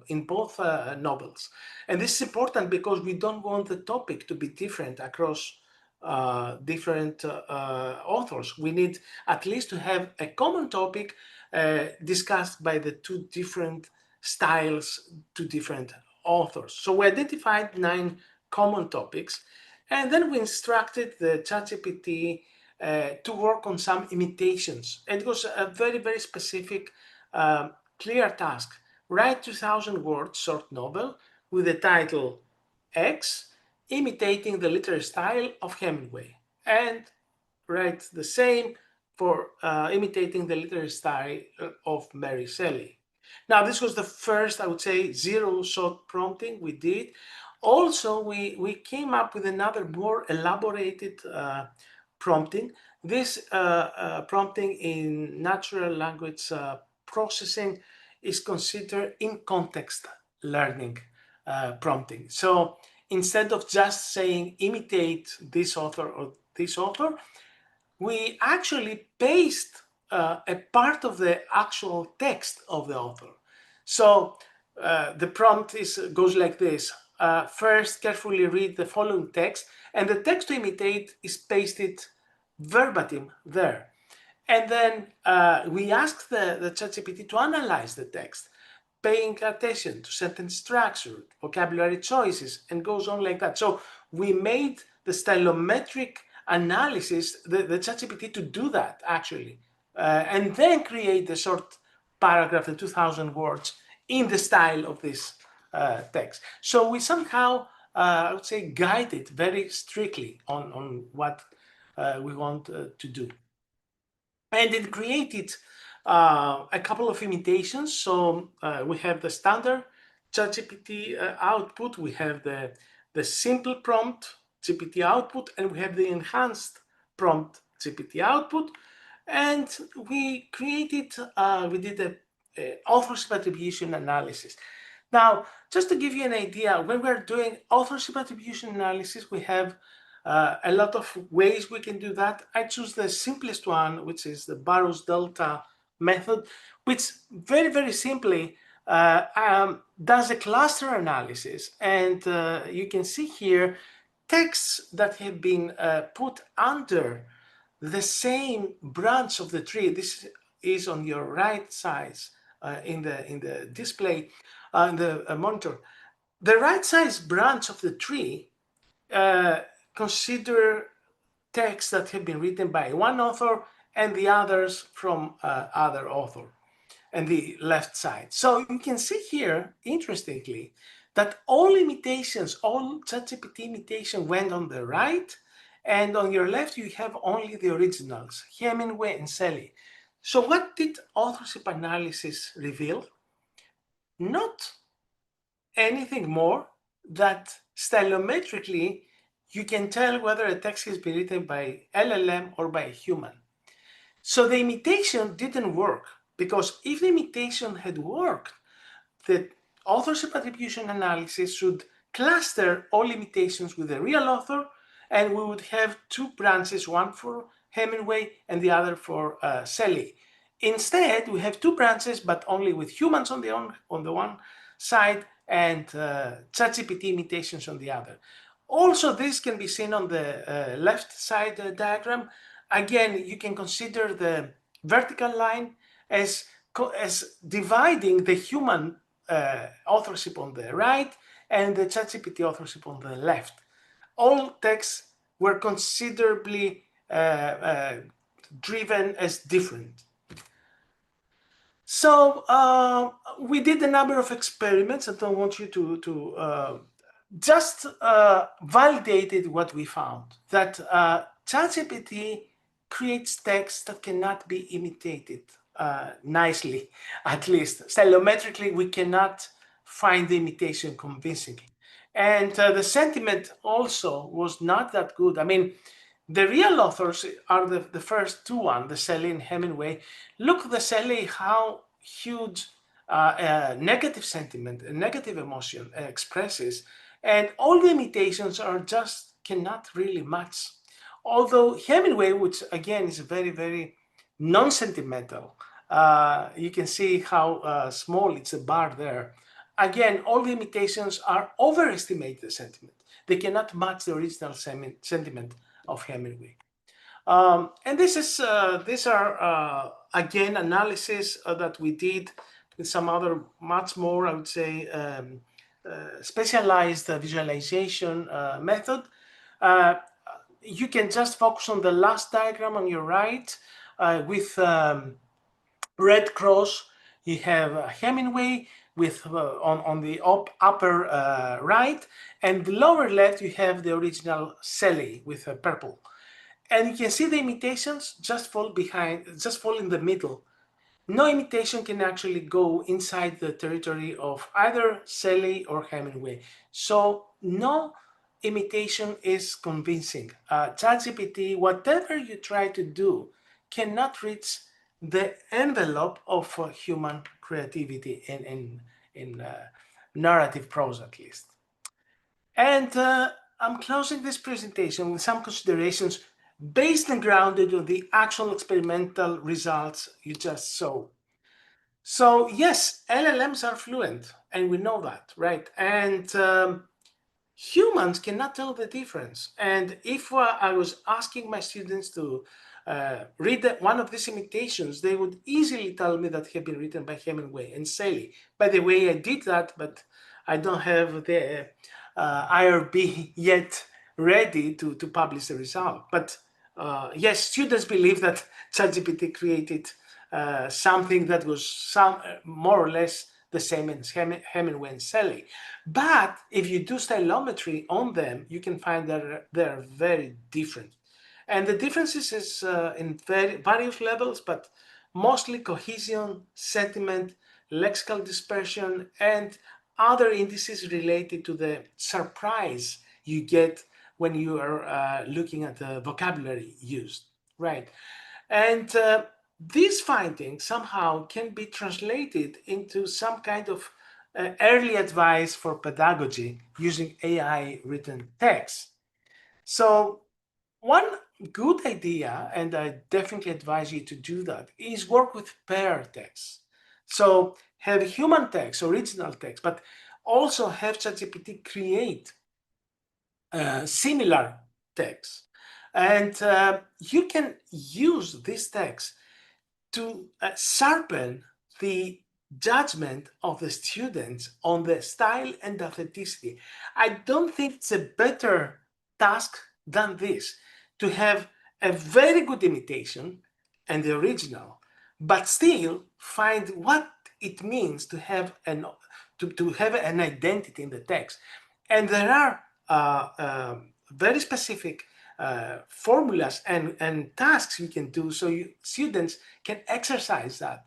And doing that, they will find also their own identity in their own way to write in a completely distinct way.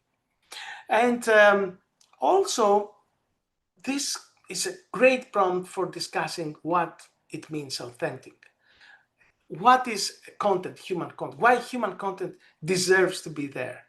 And why AI writing is amazing. And yes, we will live in a world that mostly will be AI writing content, but human content will be there because there is some kind of uniqueness, and we have to see that.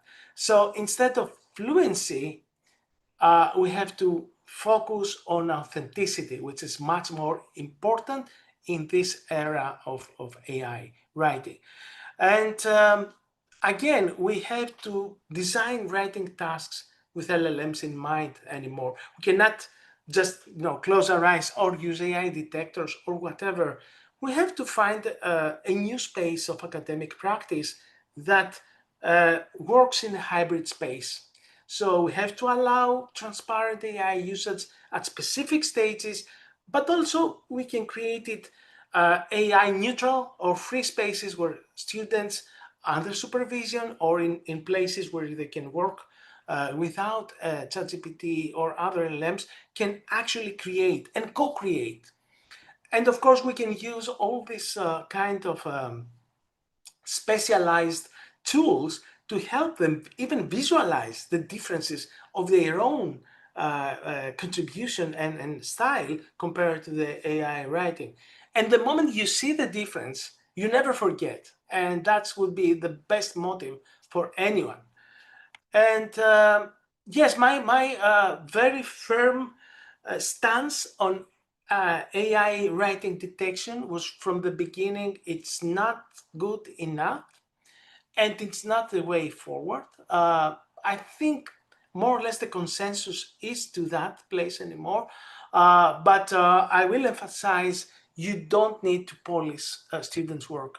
You need to just motivate them to find their own voice.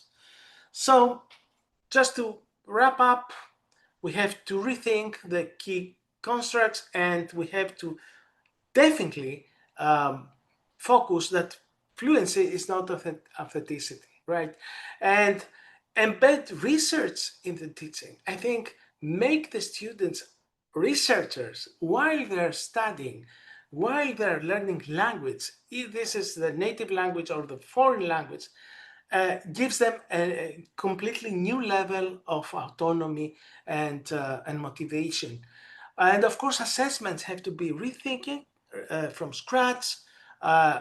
Yes, we have to prepare something that is relevant and engages with AI, either we like it or not, but we have to do that. And we teachers definitely have to build AI literacy, be relevant to what's happening right now in generative AI, and be ready so we continue to motivate our students. After all, this is not about the students or us, it's about our culture and survival of civilization. Thank you so much. Thank you so much, Professor George, for your presentation on authenticity and LLM output. I really enjoyed that. Now we've got probably only a minute, or excuse me, I think time for one question. If anyone wants to pose one. And I know that in the app, I've noticed there's a slight delay between when somebody asks a question when I'm able to see it. But so feel free to ask on Zoom or within the app.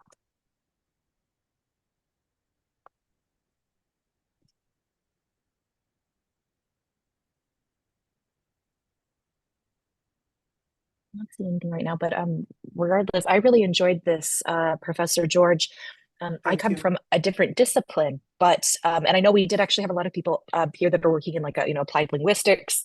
I'm in information science, but authenticity is something that we talk about a lot in terms of information research and things like this. So I really enjoyed it, as well as your approach to use within the classroom too. So it was really interesting to see the different studies, both yours, but also the ones you were citing along the way on kind of building to this.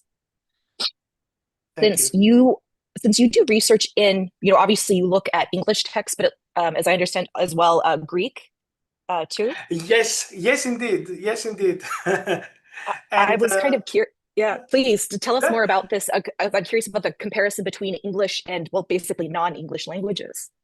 Exactly. So it seems that because of lack of pre-training data, the outputs of other languages, especially low-resource language, is even worse in terms of stylistic homogeneity. So you can see even bigger differences between human texts and AI writing text. What I want actually to say to everyone here is that there is no question whether we should use AI writing in our everyday communication. We do that already.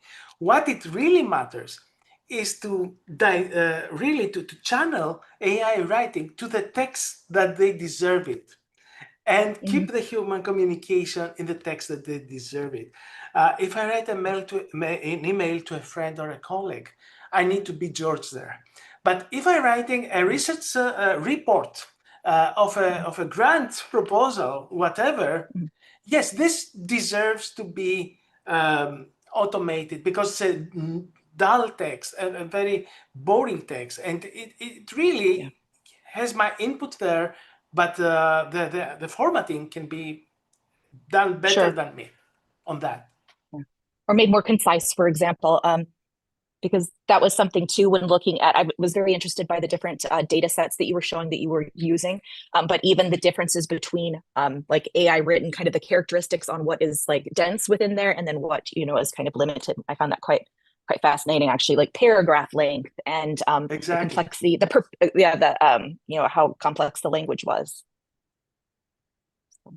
Thank you so much for your time today, Professor George. Thank you so much. I enjoyed it. Yeah, please feel free to get in contact with him through the app or obviously on LinkedIn as well. We're going to take just a quick break from this session, and we will be back in 5 minutes with our next session with Lean and Dr. Clifford from Springer. See you all in 5 minutes.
Can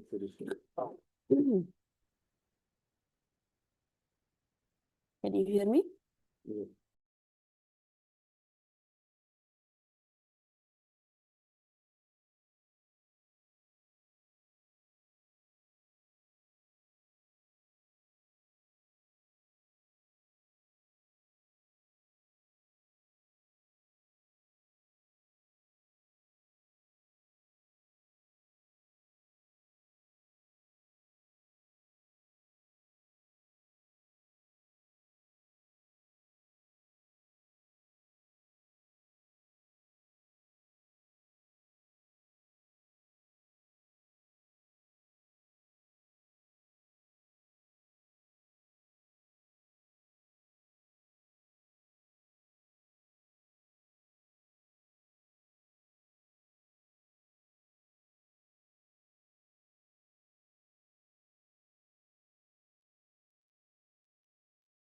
Hello, everyone, and good afternoon. My name is Dr. Rukia Deachin-Ruiz, and I have the pleasure of joining you this afternoon.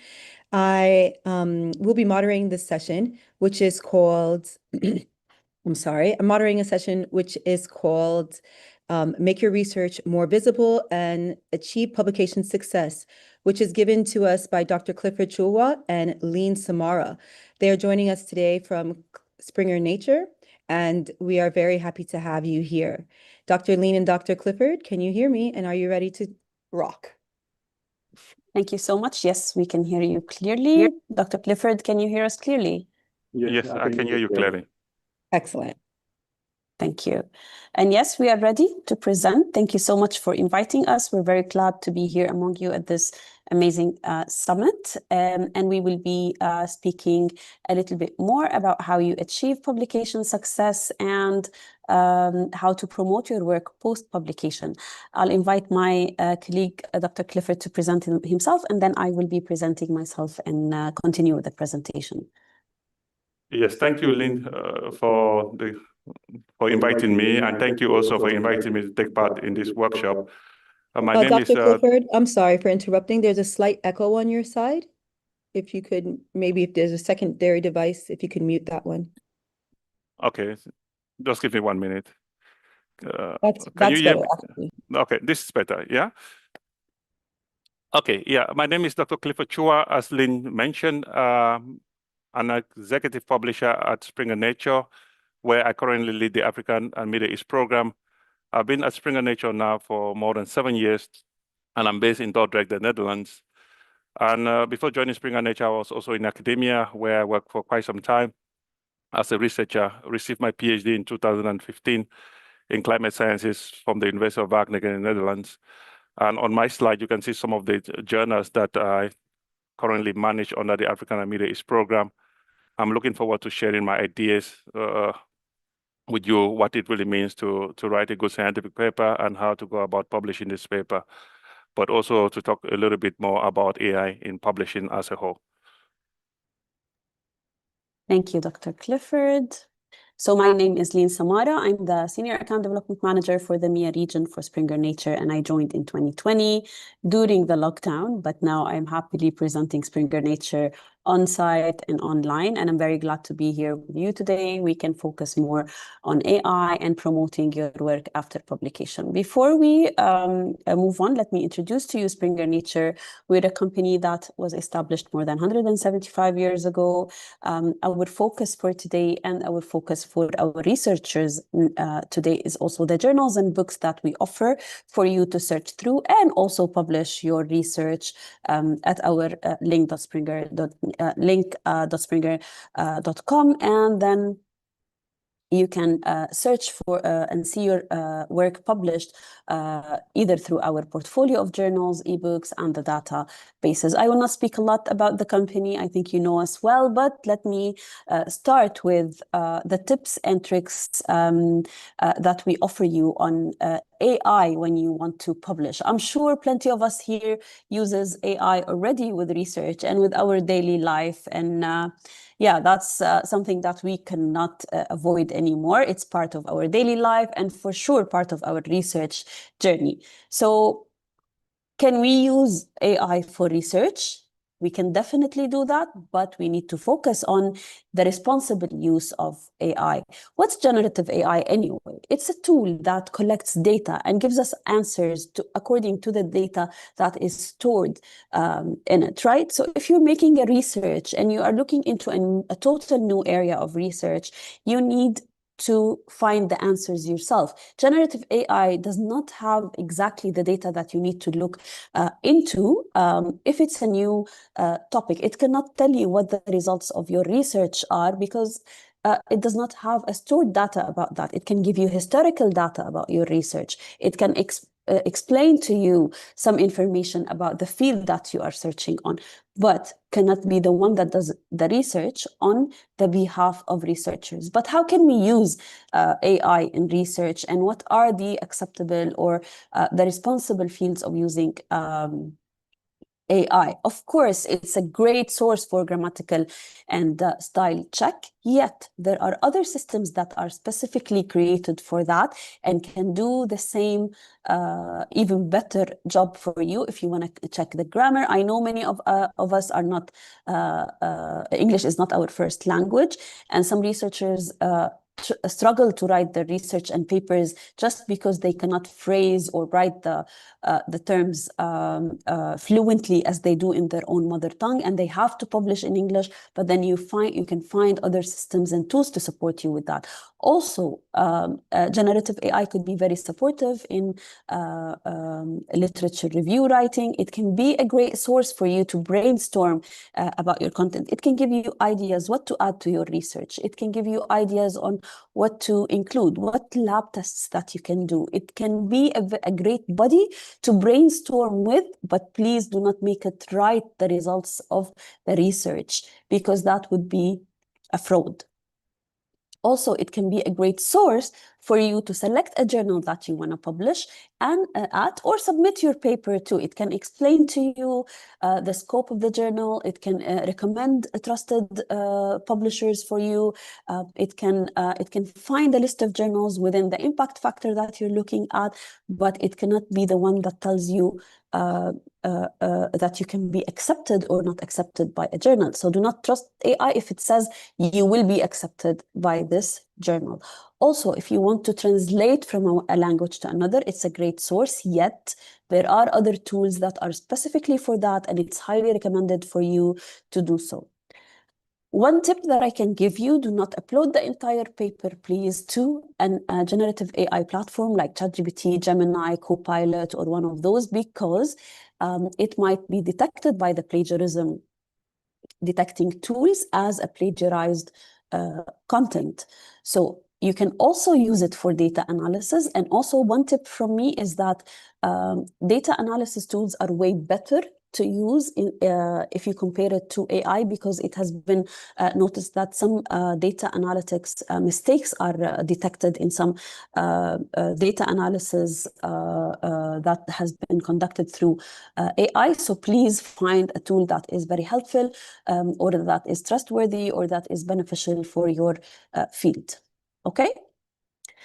So can we use generative AI when submitting a paper for publishing? There are certain yes and no's, and this policy is being updated regularly. Please make sure that you follow the page of the publisher that you want to submit your paper to, and check their AI policy. And AI policies, because AI is still new, are still being updated regularly. So what I say is okay today might not be okay tomorrow, or what I say is not okay today, it might be okay tomorrow. Back in the days when AI was first launched, you would have found some papers published in, not in collaboration, like published as a on the journal, and the author it could be ChatGPT along with a human.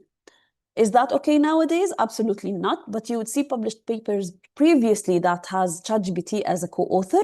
But now, please do not do this. It will cause your paper to be rejected. But that was before the AI was properly used by a great amount of people. And now, a great number of people. And now generative AI images are one of the no choices. Why? Because sometimes you are in a lab and you need to take a photo from the lab itself, and then the generated AI image does not really reflect the experiment that you have properly conducted in a lab. Or the copyright issue. The copyright issue here comes from having an image created by AI, and we do not know the copyright belongs to who. Is it the author? Is it the AI tool? Can someone else use this image or not? And also there are some images that has to be real ones, and it highly affects the accuracy of the paper that is presented. You need to be transparent also about AI and how you used AI and enclose using AI. For AI in peer review, like peer reviewers are asked, and this is by Springer Nature, and I think most of the publishers, peer reviewers are asked not to use AI or not to upload the entire paper to AI as well, because it jeopardizes the work of the author, and it could be wrongfully reviewed by AI. I invite Dr. Clifford to speak a little bit also about real cases of fraud in science and the misuse of AI, and he will give us examples about that. Dr. Clifford? Yes, thank you very much. Yes, I think what we see nowadays is that with the use of AI, we've seen really substantial increase in fraud in science. We have paper mills that really manufacture paper based on fabricated data, and they try to get this paper published. This paper mill, in order to be successful, because the rate of success is very low, they have to really manufacture a lot of papers. We're talking about thousands of papers that they intend to submit to journals. A recent case that I actually encountered was a special issue that was open in one of our journals, and the paper mill tried to direct a lot of submission into this special issue within a very short time, and they target special issue mostly to try to publish their paper. If we go to the next slide. Yes, my colleague Lynn actually also mentioned about the issue with using image. Of course, it's really against, we are against using AI to generate image for paper, meant for scientific paper that will be published in one of our journals, because of course there's an issue of research integrity, not just copyright, but also research integrity. For instance, if I use AI to generate an image and publish that paper, and somebody also used the same image or AI to generate the same image, can they publish and say, okay, they use AI? So it's a research integrity issue as well, because if you look at the paper or look across different paper, this image has been produced already, and the author didn't refer to the paper that the image that was actually published first. Then there's a research integrity issue there. But you can use AI to also help you in data analysis, help you write your code. I can see more and more authors really using AI to help them write a good code that they can use in data analysis. Of course, again, you have to be careful to make sure that the code that is generated by AI for you is really doing what it's supposed to be doing. If I go to the next slide. Of course, there's this famous case that was on the news not very long ago about 3 students from MIT that actually developed an AI tool to generate fake papers, because they received quite a lot of emails from conferences, and they submitted this paper to a conference that was accepted. And when the news came out, the organizer of the conference had to actually cancel their acceptance of their paper. And it was big news. So again, a lot of people are now generating paper based on fabricated data from AI. So if you go to the next slide. Yes, at Springer Nature, research integrity, the use of AI is really important to us, because we always we want to actually make sure we publish just trusted content. We keep the integrity of science intact. I think that's our goal. Here on this graph, you can see how many papers we received last year, 2.3 million papers across our different imprints, 6 of them. And we published just a fraction of that paper, of what we received, about 482,000 papers we published last year. but we also retracted about 2,900 papers. Of course, a tiny fraction compared to what we published, but again, this actually highlight the fact that we are really, as a company, bent on making sure that only trusted content remain published or only trusted content are published. Thank you. So if you use AI, what do you need to disclose when submitting your paper? As we just discussed, AI transparency is essential, and you need to mention how what was used, which tool that you have used, and where it was used in your paper, and how did you use it. For example, did you use ChatGPT for data analysis? Grammatical check nowadays is not really necessary to be disclosed, but it's better if your choice is to disclose it, please do. And which parts of your research that you have used the, AI for. So this is essential, and please make sure that you disclose this. AI is as good as the prompt that you offer to it, okay? So there are some prompts that are perfect in supporting you, but some prompts might jeopardize your work, like rephrase my entire paper. First, please do not upload your entire paper to ChatGPT, Gemini, Copilot, or any of those tools. But then if you ask it to rephrase or rewrite a great portion of your work, that might jeopardize your work for being detected as plagiarized. Also, if you require it to add fictitious or unverified data or information, and if you upload confidential data, this could jeopardize your work. And also, if you give a very broad request to AI, it will not really be very supportive. If you ask, can I have some information about education? What will it answer you? Like, how will that be supportive to you? What research has been created about higher education during higher education or exams for higher education during the COVID time? This might be a little bit more precise. If you can ask for the top cited or top most related studies that was created, for example, in the past 6 months, this could be a little bit more precise and helpful. And please do not ask for fabricated references. I'm sure that none of you would do that, but I'm just mentioning because sometimes students are not sure if they can do this or not, just to emphasize on the fact that this is not allowed. And some people also fall into the mistake of copying and pasting whatever ChatGPT or Gemini or Copilot or any another tool gives them as an answer. They just don't look if the information there is correct. They copy and paste even without reviewing, and then this jeopardizes their work when they submit it for publishing. We will move on now on the publication tips and tricks on when you do submit your paper. I know that we mentioned everything that we can do and not do when we create our paper, but also there are further steps that we would like to take you through. After you prepare your paper, you need to be ready to publish. I know we can use AI to suggest a journal for us, but also there is a great tool on Springer Nature link, where you can click into on find a journal on Springer Nature link, and then copy and paste the title of your research or the abstract or the keywords from your research into the search box of this tool. So there, when you do that, you will get a list of suggested journals that you can publish at. Look at those journals and also check the scope of the journal and see if it matches the scope of your research or if it does not match it. Do not rely only on the tool. Play around with the keywords that you paste to the search box of that tool and see if you still get the same list of suggested journals. And then check the scope of the journal, the guidelines before you submit, and then please choose a journal to submit your paper.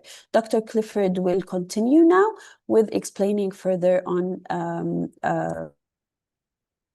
Yes, thank you very much. In this section of the presentation, I will share with you some of the key things that authors are actually supposed to know when they actually set out to write their papers and submit and get it published. Of course, the most important thing as an author to have in mind when you start writing your paper is to really ask the question, what are readers looking for? because eventually you're writing a paper that will be evaluated by the reviewers, by the editor, and eventually be read by scientists from the same field or from other field in general. Authors should actually really take into consideration that reader, they always have 4 questions in mind. These 4 questions relates to a different part of the paper. The first one is, why did you do the study? The second one, what did you do? The third, what did you find? And the fourth one, how does the study advance the field? So these different questions are related to different sections of the paper, as you will see shortly. The first one relates to the introduction, the second one to the method, the third one to the result section, the fourth one to the discussion and conclusion section. So for the purpose of this presentation, I'll try to go to the next slide. I'll go to the next slide to summarize what this actually means and provide a bit of insight.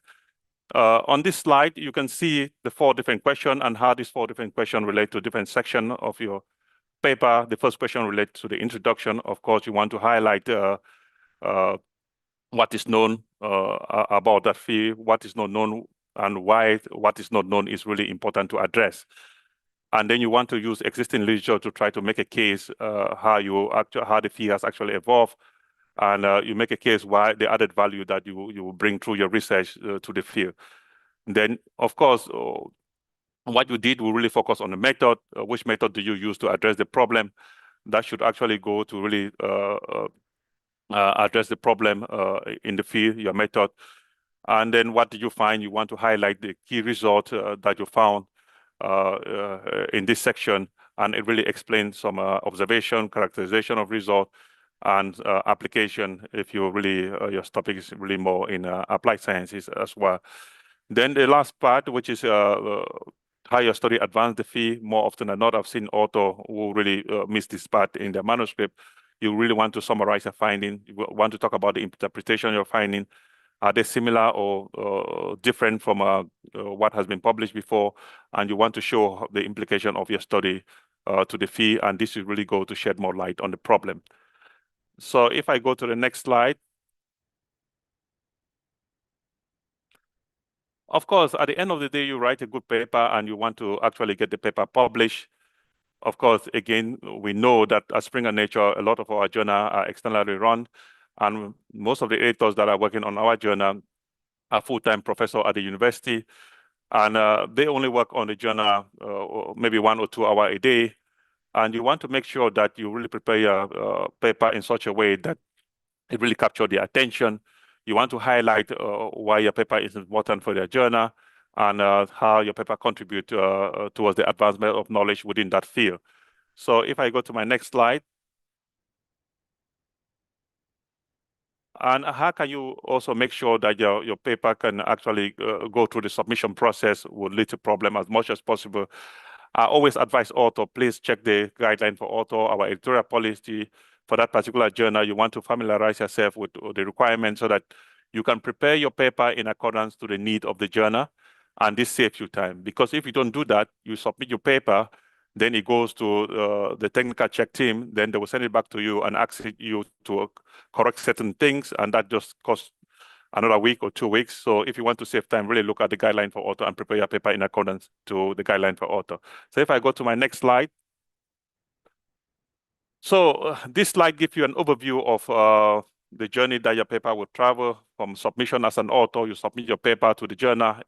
Of course, it goes through our technical check team, then eventually to the editor. Then the editor will check if your paper meets the requirement of the journal. If it meets the requirement of the journal, they might assign the paper to another handling editor, or they might decide to handle it themselves.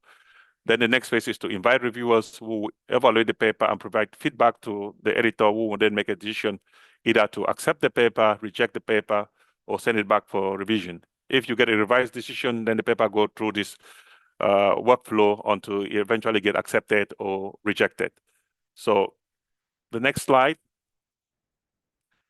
Yes, on this slide, I think it's really important to highlight the importance of reviewers towards really publishing trusted content and publishing content that really help contribute to the field. I think a lot of researchers, they have really negative perception about the review process, especially involving the reviewers, because of course sometimes review comments can be harsh or difficult at first glance, but I always say they don't mean any harm. They are there to help you improve your paper. As an author as well, if I look at the paper that I submitted and the final version that I publish, most time I see tremendous improvement, and as a result of some of the feedback that the reviewer gave to me. So they are there to really help you improve the paper. They are also there to ensure that all relevant content are actually published, and they are there to also make sure that what is published really go to advance knowledge within a particular discipline. So if I go to my next slide. Yes, this is also an important aspect for a lot of authors, because sometimes you get a revised decision, and in some cases, minor revision. And then you quickly revise the paper without really doing it properly and send it back to the editor. Again, remember, I just told you that they are busy and they expect things in certain order. So it's really clearly important to actually make sure you prepare your revision in a way that's easier for the editor-in-chief or the reviewer to quickly evaluate your revised manuscript and make a decision. And how do you do that? You actually do so by really stating what has been revised. You also want to refer to the page number and the line number where the editor can easily find what has been added, and just highlight the text that you've added. In this way, it's easier for the editor to follow. Of course, do you agree or disagree? Then you want to also highlight that and why. You might go through this process, as I've showed a couple of slides back, and your paper get rejected. I always say it's not the end of the world. You can actually revise the paper, take into consideration the feedback of the reviewer. In some cases, you can go back to the editor-in-chief, and they will actually give you a chance to resubmit your paper. Within Springer Nature, we also have the transfer desk that can also help guide you, because our editors have the choice or the option to choose when they reject the paper if the paper is worthy to publish in another journal. It might be out of scope within that journal. It might be not what they're looking for. Some journal might want groundbreaking research. Some might also favor incremental research. So it all depends on what the journal wants. They might help guide you find an alternative home for your paper, and we have a service at Springer Nature to do that. So if I go to my next slide, okay, at the end, your paper get accepted, and it's always a good feeling. And I will hand back to my colleague who will actually talk more about how do you actually promote your paper to increase visibility. Thank you, Dr. Clifford. So congratulations, you have published your paper successfully and passed through all the process that has been mentioned by Dr. Clifford. One way to maximize the visibility for your paper is to publish open access. I know open access comes with a cost, yet it comes with benefits as well. We do have in Springer Nature around 3,000 journals, and you can choose to publish at our hybrid journals, either open access and pay the fees or the article processing charges, or you can choose to publish as well a subscription module without any costs. But why to publish open access, and what would the benefits be if you publish open access? We did a couple of white papers twice, and the recent one has shown that publishing open access has benefits in terms of number of downloads, the citations, and the Altimetric score. So we sampled 60,000 published articles on more than 1,200 journals, hybrid journals from Springer Nature portfolio, and we found out that the downloads for the open access published articles are almost 6 times more, the Altimetric score is almost 5 times more, and the citations are 1.64 times more. And this affects all fields, but the 6 largest categories that benefited were medicine, engineering, life sciences, chemistry, mathematics, and material science. You can choose if you want to publish open access, and this depends on the accessibility that you need. And if it benefits the majority of audience, of readers, you can choose to publish open access. Or if it's only benefits like academics or a niche group of people, you can choose to publish subscription module. As I said, open access gives you the higher visibility for your work because it's accessible by everyone, everywhere, anytime around the world. But open access also does not only come with a cost, it sometimes comes with a risk of being targeted by a predatory journal. How to identify a trustworthy journal? I'm sure many of us has been targeted by predatory journals, and hopefully none of us has fallen for the target by predatory journals. Always choose a journal that comes from a reputable publisher like Springer Nature, Elsevier, Emerald, Taylor and Francis, IEEE, Wiley, and make sure that you know the editorial board. They sound familiar, they're international. You can also check their ORCID files or search for them on social media. And if it's an indexed journal by a common database, and make sure that you check the indexing tool, not only the journal paper, because they might claim that they are indexed while they are not. Also, do you recognize the authors? Does the content published on is the content published on this journal sound like a well prepared and published content with a good quality, or it looks like nonsense just to fill up this journal? And also, most of the reputable publisher will only ask you to pay the fees if the journal is editorially accepted and they are willing to publish your journal. Check this website. It's a great website as a reference. It's thinkchecksubmit.org, and it gives you a list of questions that you need to answer yes to in order to publish safely your article. I have here summarized the warning signs for you for predatory journals. And let me give you some tips and tricks. Sometimes the journal interface and the name might be easily confused with a well-known journal in your field from a reputable journal. That's why please make sure that you go to the publisher page and submit from the publisher page. Like, for example, search for the journal on link.springer.com and then click on the journal page and submit from there. If they might provide you with a link to submit, avoid that. Go to the page of the journal and do the submission from the publisher page. They can also promise you fast and cheap publication, and it might be tempting, but if you do fall for a predatory journal, you lose your money and your paper and research. Sometimes there are signs, and we do not look into those signs, like the heavy marketing that they do, the constant follow-up, not constant, but like the pushy follow-up sometimes, and also the lack of clear information, the lack of fees, clear fees that they share about their journal, and the unclear ownership of the journal. They are all warning signs. And a very important thing to do is to check the indexing on the indexing tool, like Web of Science, Scopus, PubMed, and the other indexing tools. So please do not ignore those warning signs, and make sure that you choose a journal that is suitable for your research. You can also create your own ORCID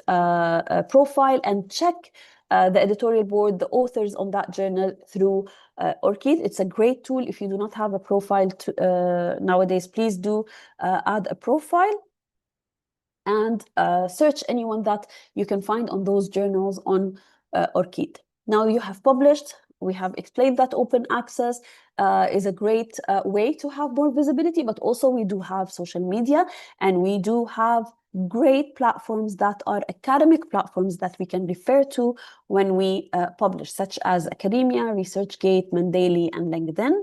And if you want to increase the altimetric score of your research or of your article, and there is altimetric that is a separate company from Springer Nature, and altimetric score is a score that you get for your article every time your article gets social media engagement. So if you want a higher score for your altimetric score for your article, there are some tips and tricks that we can share with you. But also, visibility for your research is very important. We do not publish research to sit back. It does not end there. Like, the journey doesn't end there. We can do a lot of stuff in order to promote our work. We can go to conferences, as our editorial team explain, and you discuss your work there and you present your work there. But also, social media is so important. Every time you can get a social media engagement to your article, it gets counted through altimetric, and then you get an altimetric score that explains the engagement that you have got through the different social media platforms to your article. How to maximize this, or how to highly benefit from Altimetric and get a higher Altimetric score.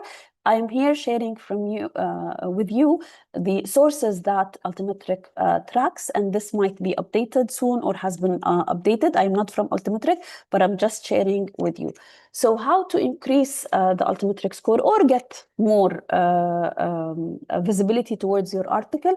Please post about your article. And when you post about your article, if it's an open access article, share the link of the article. If it's a subscription module, share the shareable link of the article. Shareable link will not increase the Altimetric score because it's not tracked through Altimetric. But if it's a subscription module article, this is the only way that you can go. If you if you create an image, a question in your post, if you write a funny information in your post, that will help you get more engagement to your post, and also more people will interact with it. And there is also another option to promote your work is through blogs. I don't personally prefer blogs because I think it's fading, and then other tools are more now trendy, but you can search for a related topic, and maybe you can ask your fellow researchers or check with your department, and then post your research as a guest, or as to contribute to to one of the already prepared content. And how to promote your research? Yes. Oh, thank you, Lean. We have a question, actually. Yeah. One of your attendees by the name of Hanin asked about uploading papers to ChatGPT. She has had the experience of changing some of her work to ChatGPT, and it changed some of the information. What's your recommendation to do a re-edit so it's not considered as AI produced? Would you like to? Yes, I think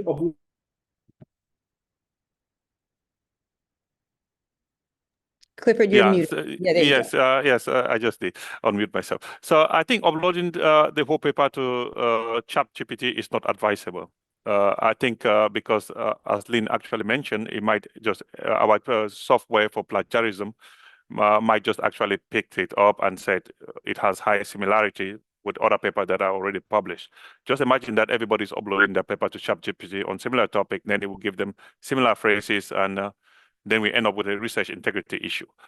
What I strongly suggest, because most of the time, maybe not every section of your paper need to be rewritten, you can actually look for those areas that need to be improved and ask ChatGPT to help you suggest. And not everything that they're going to suggest will make sense. I think I've tried to use maybe more Copilot, and you see some of the sentences sometimes does not make sense. So it's up to you as a scientist to make sure that what is suggested to you makes sense. It really explains, maybe, for instance, your result or your approach. It makes it clear for people within your field to understand. And I think this is really important. Yeah, shall we continue or shall we take more questions?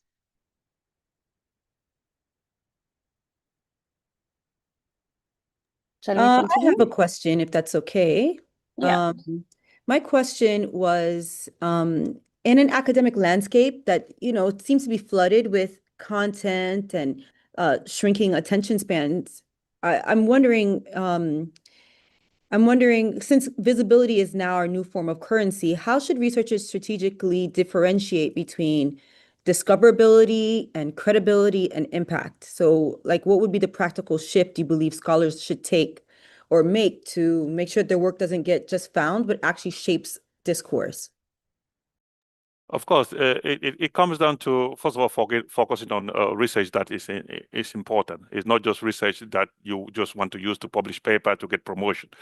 I think that's a whole different story. In terms of impact, I think nowadays researchers, they don't just have, like Lynn mentioned, it's not just about publishing your work, but how do you also make sure that researchers in your field are aware of what you've published? Of course, I know traditionally we go to conferences and we present at conferences, group meetings, and other important events, but it goes beyond that. Now, more and more, you see a lot of researchers sharing their work on different social media platforms.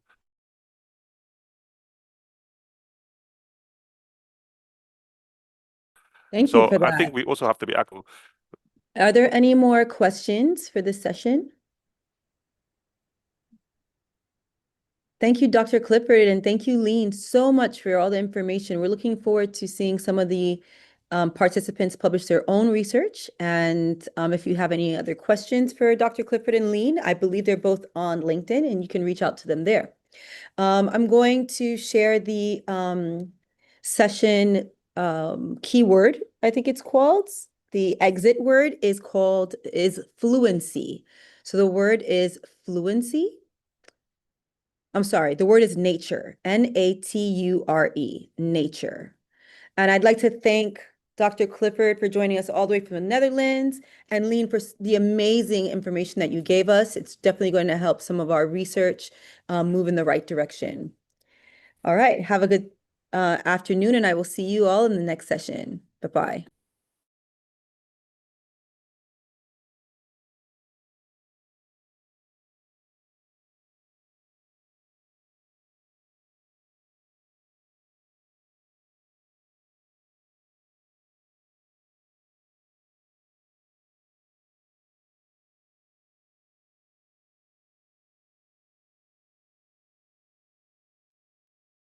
Hi. Hello, Marian. How do I say your name? Is it Rukia? Yeah, I'll take it. Excellent. How are you doing? Very good. Thank you very much. Good. Very excited for your session. I actually was looking at your title and I had a question ahead of time. So I'll just wait until after you Oh, present. I can't wait. I can't wait. I can't wait. Yeah. I was just listening to Jane Roscoe's talk, and it was so exciting, right? She's thinking about similar things about authenticity and voice and disciplinary conventions and craft, and just really cool. Are you Absolutely. a writer? Are you a writer, Rukia? Yes, I do research, and right now I am working with the internal policy adoption for AI at Side University. Nice. Yes. My That's great. background is in neurodiversity. So, and of course, with the advent of AI, I started looking at tools that can help neurodiverse learners. And then I started consulting on some different cases at the intersection of neurodiversity and AI. And so that was a natural progression into ethics and policy for me. Oh, nice. Neurodiversity and accessibility are definitely always on the forefront of my mind. So. Right. And it's so interesting to think too about how like neurodivergent folks are confronting this sort of swing back, like that hard swing back to blue books or the hard swing back to like oral presentations. And it's like what I think the faculty feel like it's getting back to essentials, but it's also sort of alienating some folks, right? Absolutely. Like, for example, in one of the schools that I did a consultation for, the school principal was concerned about for lack of a better word, cheating. Yeah. And they asked if they could go back to paper and pencil tests. And I said, how are you going to accommodate for the English language learners that need predictive text to enable their spelling, as well as the students who are dyslexic? So are we going to go back to Right. discriminating against them? So yeah, I'm really looking forward to seeing, look, voice writing in the age of ambient AI. Really Here we looking. go. Here we go. But you're probably going to know more, and I can't wait to have a conversation around it. All right. Why can't I make it go to a slideshow? Let's go play from start. How's Yeah. that? Does that look Yes. okay? Yes. Okay, great. I'm going to hide and mute myself for another 3 minutes. Okay, then- I'm gonna do the same. No, I'm not going to. It's not letting me do either. Yes, I can do it over here. I'm gonna mwah.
Hello and good afternoon, everybody.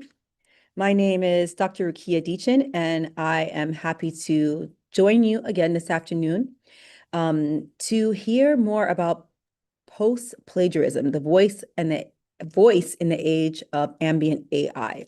Dr. Marian Wren from New York University, Abu Dhabi, is going to be leading us to find out more of how the voice of AI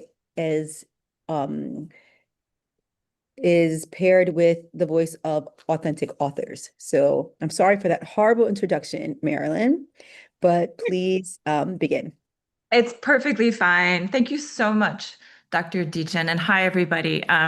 What a day we've been having. I hope you're as excited as I am to maybe get to the end of the day and let it all marinate. There's so much to be thinking about and so much to be learning. So hi, my name is Dr. Marian Wren, and I hope if you have any questions, you throw them in the Q&A component of this contraption that we're calling the Zoom screen.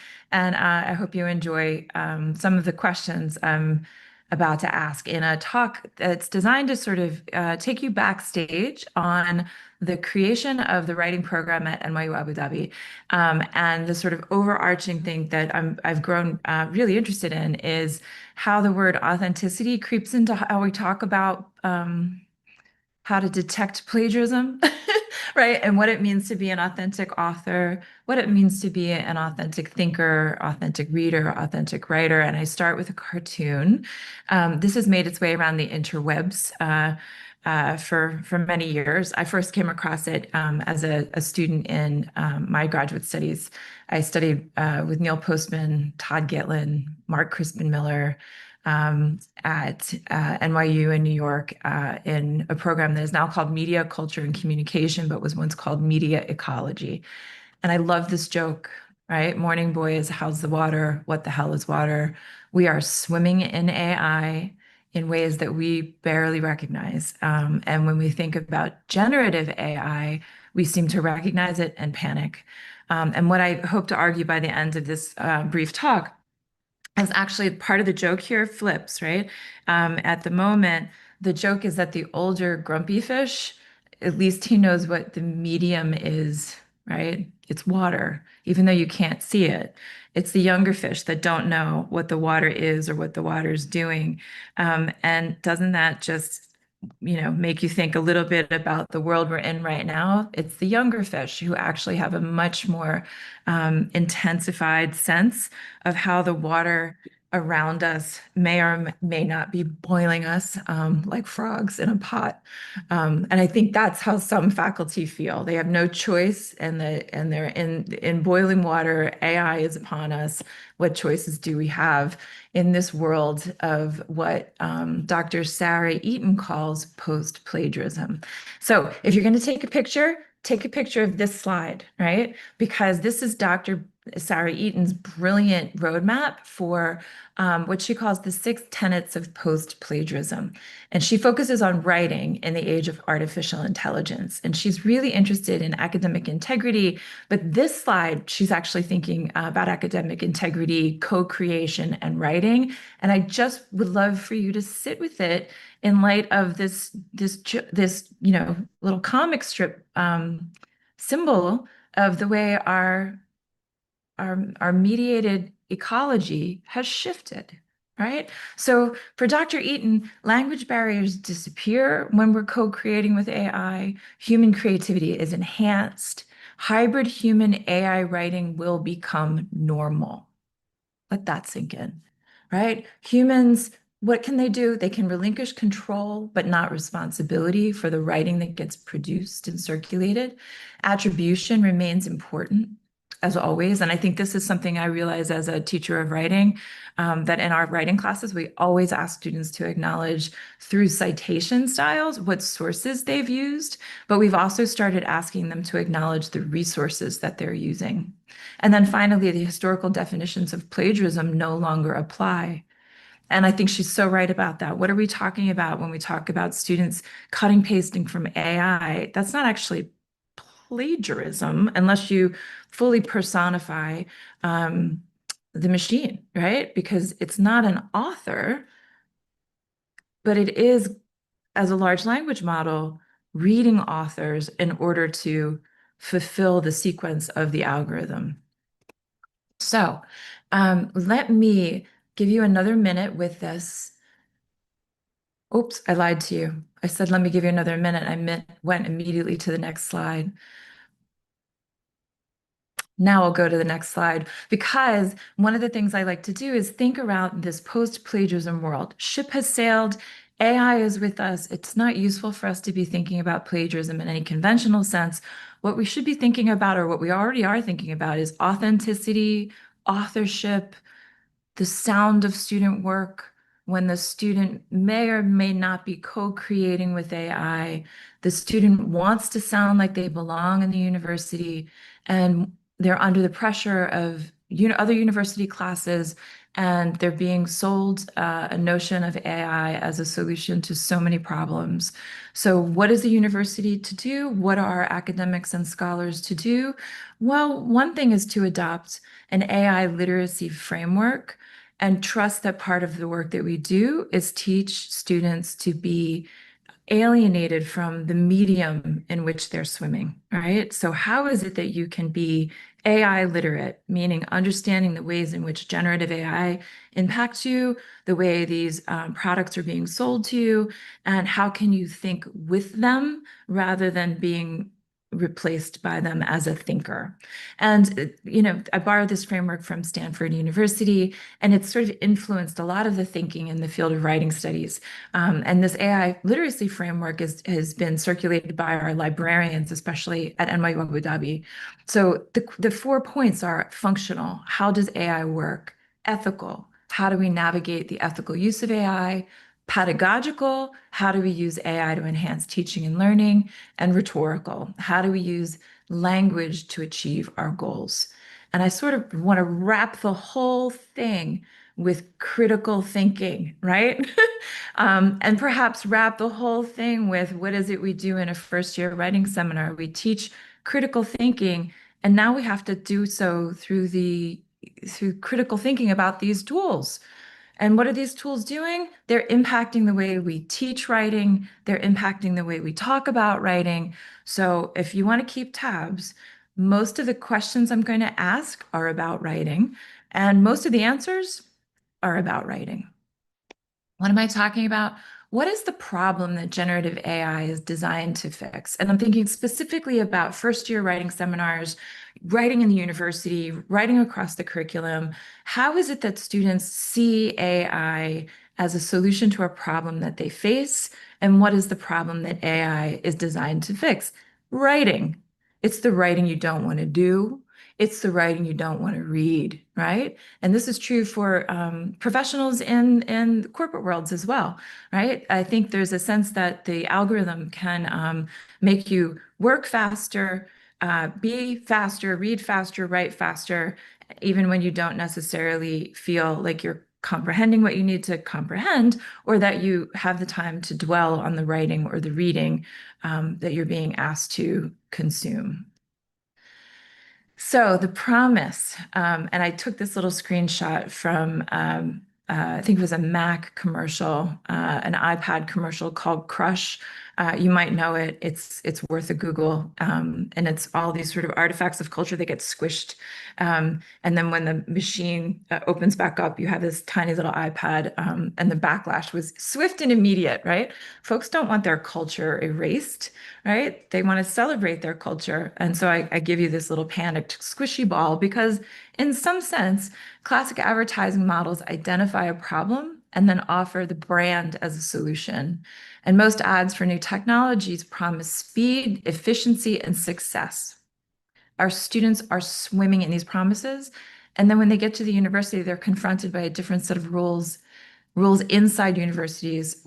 And the universities themselves are trying to catch up with the realities in which our students find themselves in. So what does that mean? It means that when they get to the university and they try to use the tools that have been sold to them, the products that have been sold to them as solutions, they're confronted with accusations of cheating. They're confronted with a sense of being an imposter. And perhaps they feel like they're cheating because their use of the of the technologies doesn't rise to the standards that some of our colleagues today have been talking about. A sort of revision of Bloom's taxonomy, where transforming knowledge is at the top, right? Creativity is an essential skill. How is it that we are teaching these essential skills in the era of ambient generative AI? I think the answer is through writing and reading. Slowing down and thinking about, are you teaching writing? Are you teaching writers? Are you teaching reading, or the readings, plural, or are you teaching reading? What does that mean? And how does that impact your pedagogy?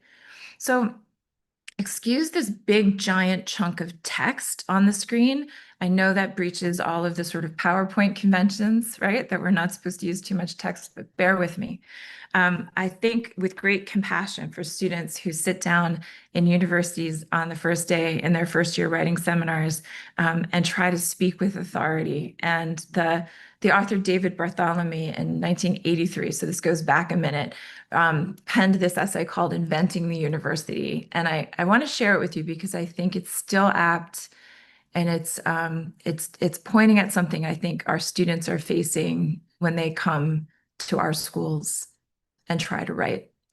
Every time a student sits down to write for us, and pardon the he there, right? So it's in the 80s, so everybody was a he. Every time a student sits down to write for us, he has to invent the university for the occasion. Invent the university, that is, or a branch of it, like history or anthropology or economics or English.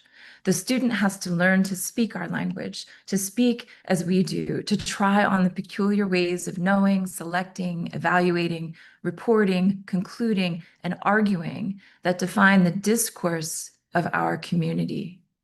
Or perhaps I should say the various discourses of our community, since it is in the nature of a liberal arts education that a student, after the first year or two, must learn to try on a variety of voices and interpretive schemes, to write, for example, as a literary critic one day and as an experimental psychologist the next, to work within fields where the rules governing the presentation of examples or the development of an argument are both distinct and, even to a professional, mysterious.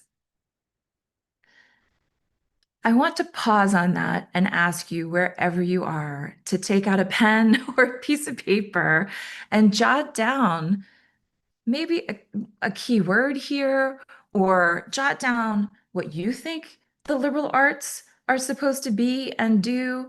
Jot down what your field is and how your field makes arguments.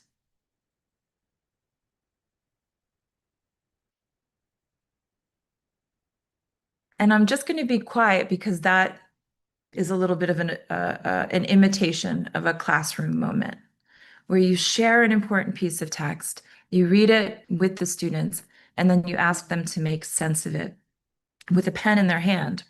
Why? Because that might be the best tool we have in the face of tools that want to do the reading for us or want to do the writing for us, right? So how is it we can work with Notebook LM, which is a fantastic apparatus that's been given to all of the students who are at NYU or in NYU Abu Dhabi. The same, they have access to Gemini. They have access to Gemini. It's granted with their admittance to the university. But what is it like to sit down as a student when you're asked to do readings, but you don't really know what close reading looks like? Or you're asked to do writing, and you're asked to do writing in every single one of your classes, and you're running out of time. The easiest move is to feed it to AI. But here, David Bartholomew reminds us that even in the disciplines themselves don't usually talk about the craft that goes into making arguments, doing research, into the expression of the ideas that grow out of the analytical work that we do as scholars. So to move on, I want to move from this moment of the students sort of panic at a blank page and think a little bit about the timeline of mass technologies of communication, because I've been thinking a lot about the return of the Blue Book. And you might know what I'm talking about, right? So some of our faculty, in response to the presence of Gemini, the presence of Notebook LM, the sort of ambient presence of generative AI in our students' lives outside of the classroom, that's the media shift that I'm talking about, the sort of massive sort of force majeure change in the way that we are communicating with each other. It reminded me a little bit of this infographic, right? So you move from a sense of broadcast, right? So one voice out to the many through newspapers, through radio, and through television, the mass communication. And then it sort of moves into the laptop, right? Into the internet, into social media, into cell phones. And that's a massive shift in the sort of dispositions of media expression and consumption that are implicit in these technologies. So these mass media forms, radio, TV, newspapers, were really good for democracy, right? So it's one voice speaking out to the many individuals being able to listen.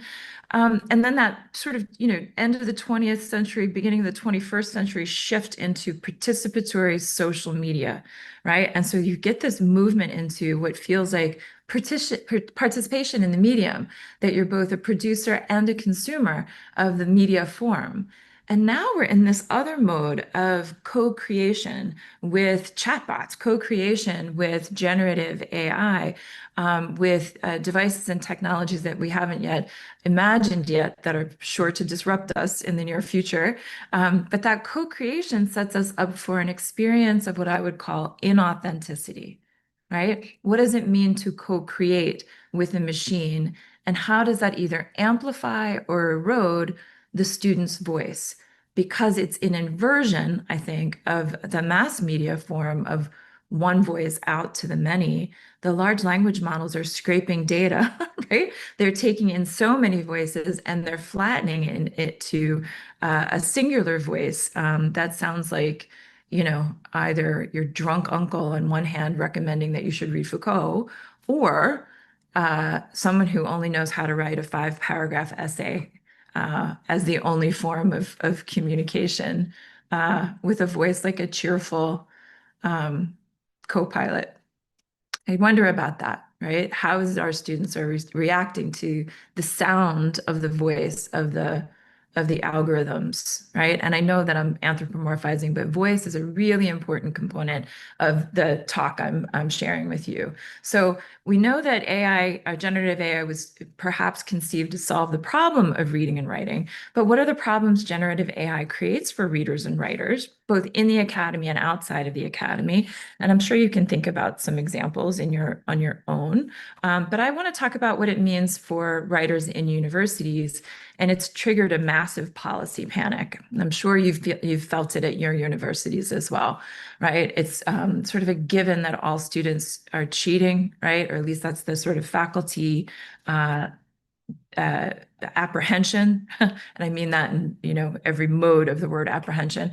It's also something that the students do talk about, right? That it's just a given that they're using AI unless they're making a calculated move to opt out of use, right? And that's something to think about, that again, we're in this sort of mediated culture where you have to opt out rather than opt in.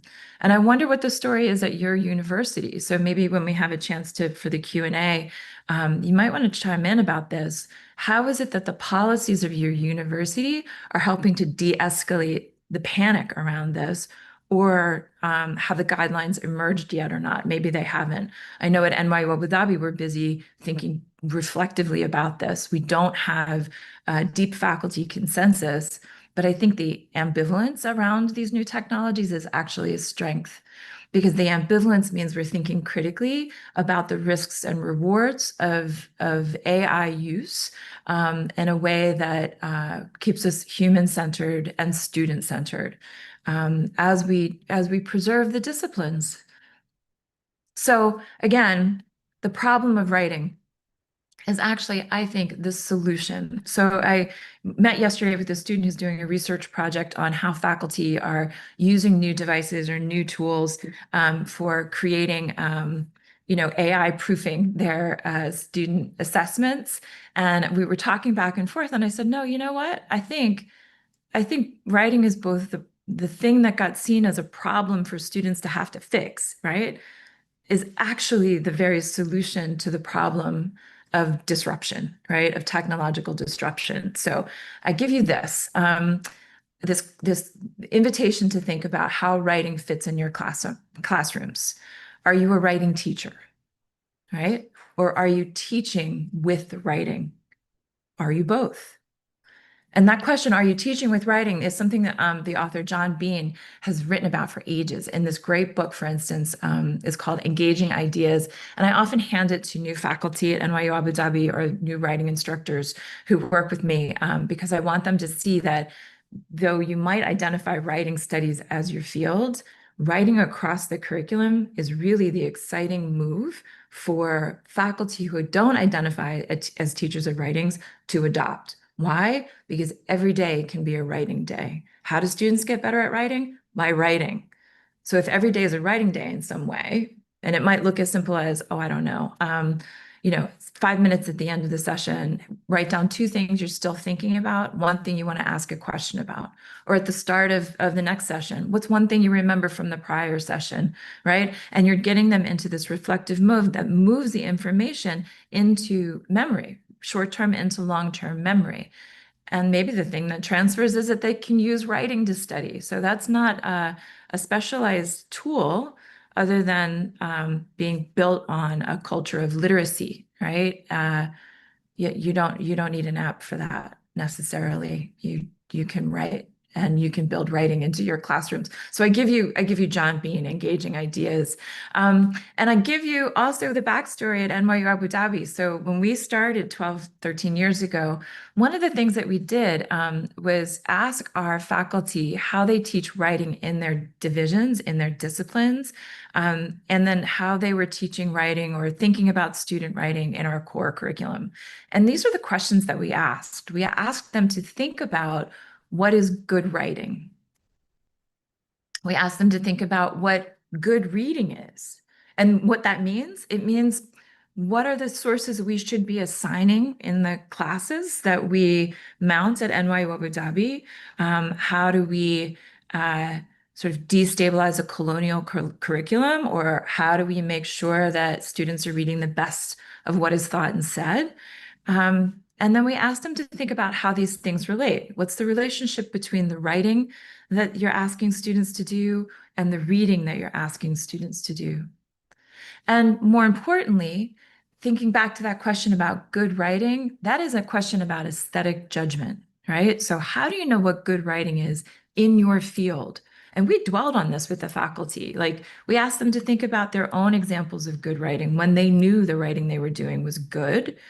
Could they name it, right? Could they talk about the ways that the features that made the writing good? And then we also asked them to think about the way their students were struggling with doing the writing that they were being asked to do.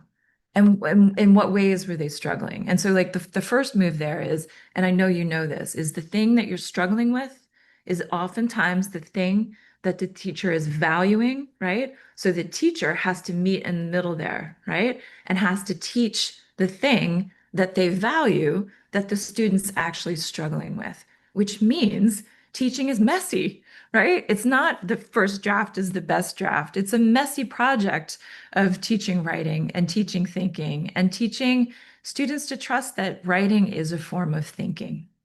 So we use this conversation about writing conventions to build a writing lexicon.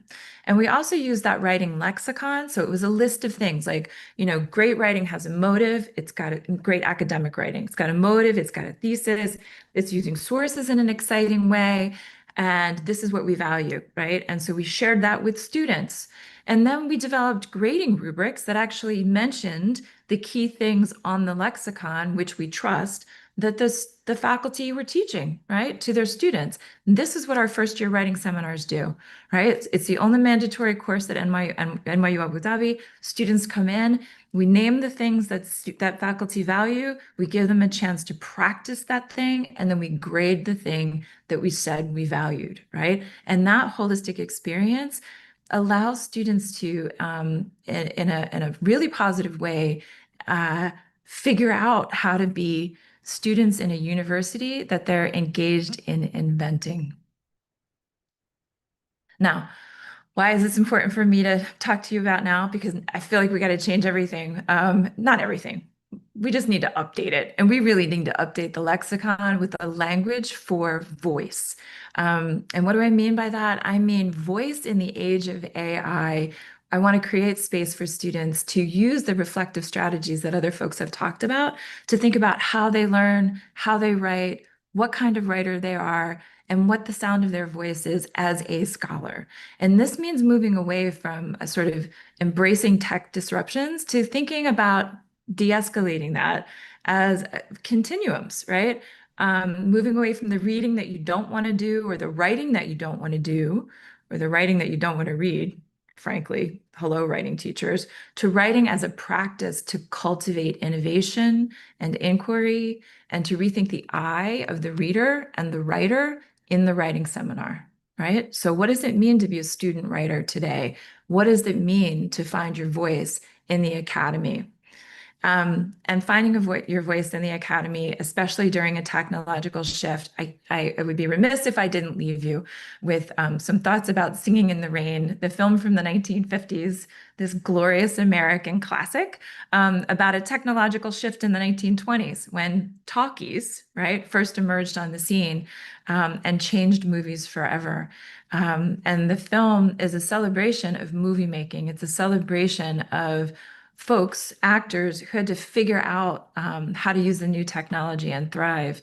And I started to show this when the COVID pandemic happened, because frankly, I thought my students needed to laugh a little bit more. And a movie like this was also poking at a bruise, right? Poking at the fact that we were all online in a new technological conversation. And we needed to find empathy for each other as we figured it out. And Singing in the Rain was a great way of sort of figuratively talking about our own predicament. And I want to bring that back in as we think about what it means to find your authentic voice in the age of AI, and what it means for a writer to perform their thought process on the page.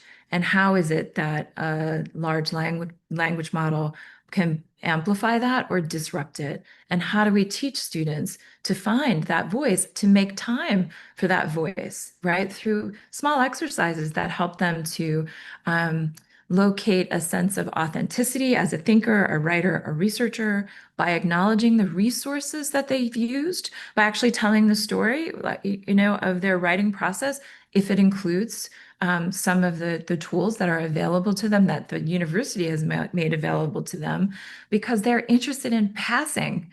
And I mean that in every which way. Passing the class, getting a great grade. What's wrong with that, right? That's not an academic integrity violation. That's somebody who's aspirational. And they want to pass as someone who belongs in the university, who's good enough to be there, smart enough to thrive. And so how do they pass? They listen to AI coaching them to this, what a proper essay should sound like. And the AI flattens the sound of their voices, right? So for some, using AI to polish the prose, maybe that's sufficient. For others, using AI to brainstorm ideas might actually derail them from doing a close reading of the sources that the faculty member has cultivated for them. And the sources in a course are coming out of the faculty member's discipline. Bear with me. This is my most airy slide, and I think where I'm doing my most complicated thinking, because I think authority as a writer in a particular discipline depends on the scholars, and this is true for undergraduates moving into a discipline, the scholar's sense of the conventions of the field. What are the conventions? What are the questions we ask in the field? How do we answer those questions? What counts as evidence? And how do students write across the disciplines, each discipline having their own conventions? The student can master those conventions and feel like they've scratched an intellectual itch and that they belong to this field of conversation, right? By the time they're juniors and seniors, they should be writing in their fields, in their disciplinary fields. But I think there's something else here. And in the field of creative writing, we call it craft, right?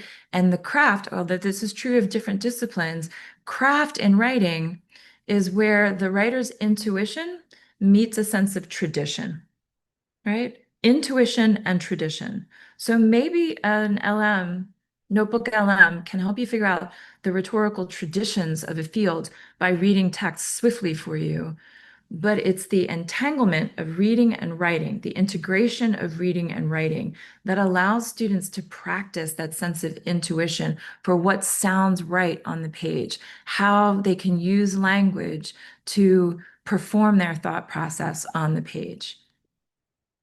And I know we're running out of time, so I want to be really careful about this. So please, Rukia, let me know if I need to stop soon, right? We've got to get 7 minutes. Don't worry. 7 minutes. Thank you so much, right? So we're really moving away from disruptions, right? Or drowning in our media landscape into productive continuums, right? So, and this is for people who teach writing or teach with writing. I want you to think about what it would mean to move away from teaching writing to teaching writers. What kinds of writing happens across the university? How do you know authentic authorship? What does it feel like? What's it sound like? And what does it sound like to be authentically co-creating? And that's a little bit of a mind bender there, but I think that's in the post-plagiaristic phase we're in. As a teacher of writing, are you teaching writing? Are you teaching writers? Are you teaching with writing? And again, you can see how writing becomes the tool to bring back into the classroom on the daily. Doesn't matter what the discipline is, because it allows the students to use that media form to figure out what it is they understand, what's going to stay with them, and what they're going to move forward. And this applies, I think, too, to reading, from moving from assigning reading to cultivating readers, to thinking about kinds of reading across the curriculum, to teaching reading, to teaching the readings, that's the content-driven lecture, right? And cultivating readers. And by pulling it all together and thinking about how to help the students feel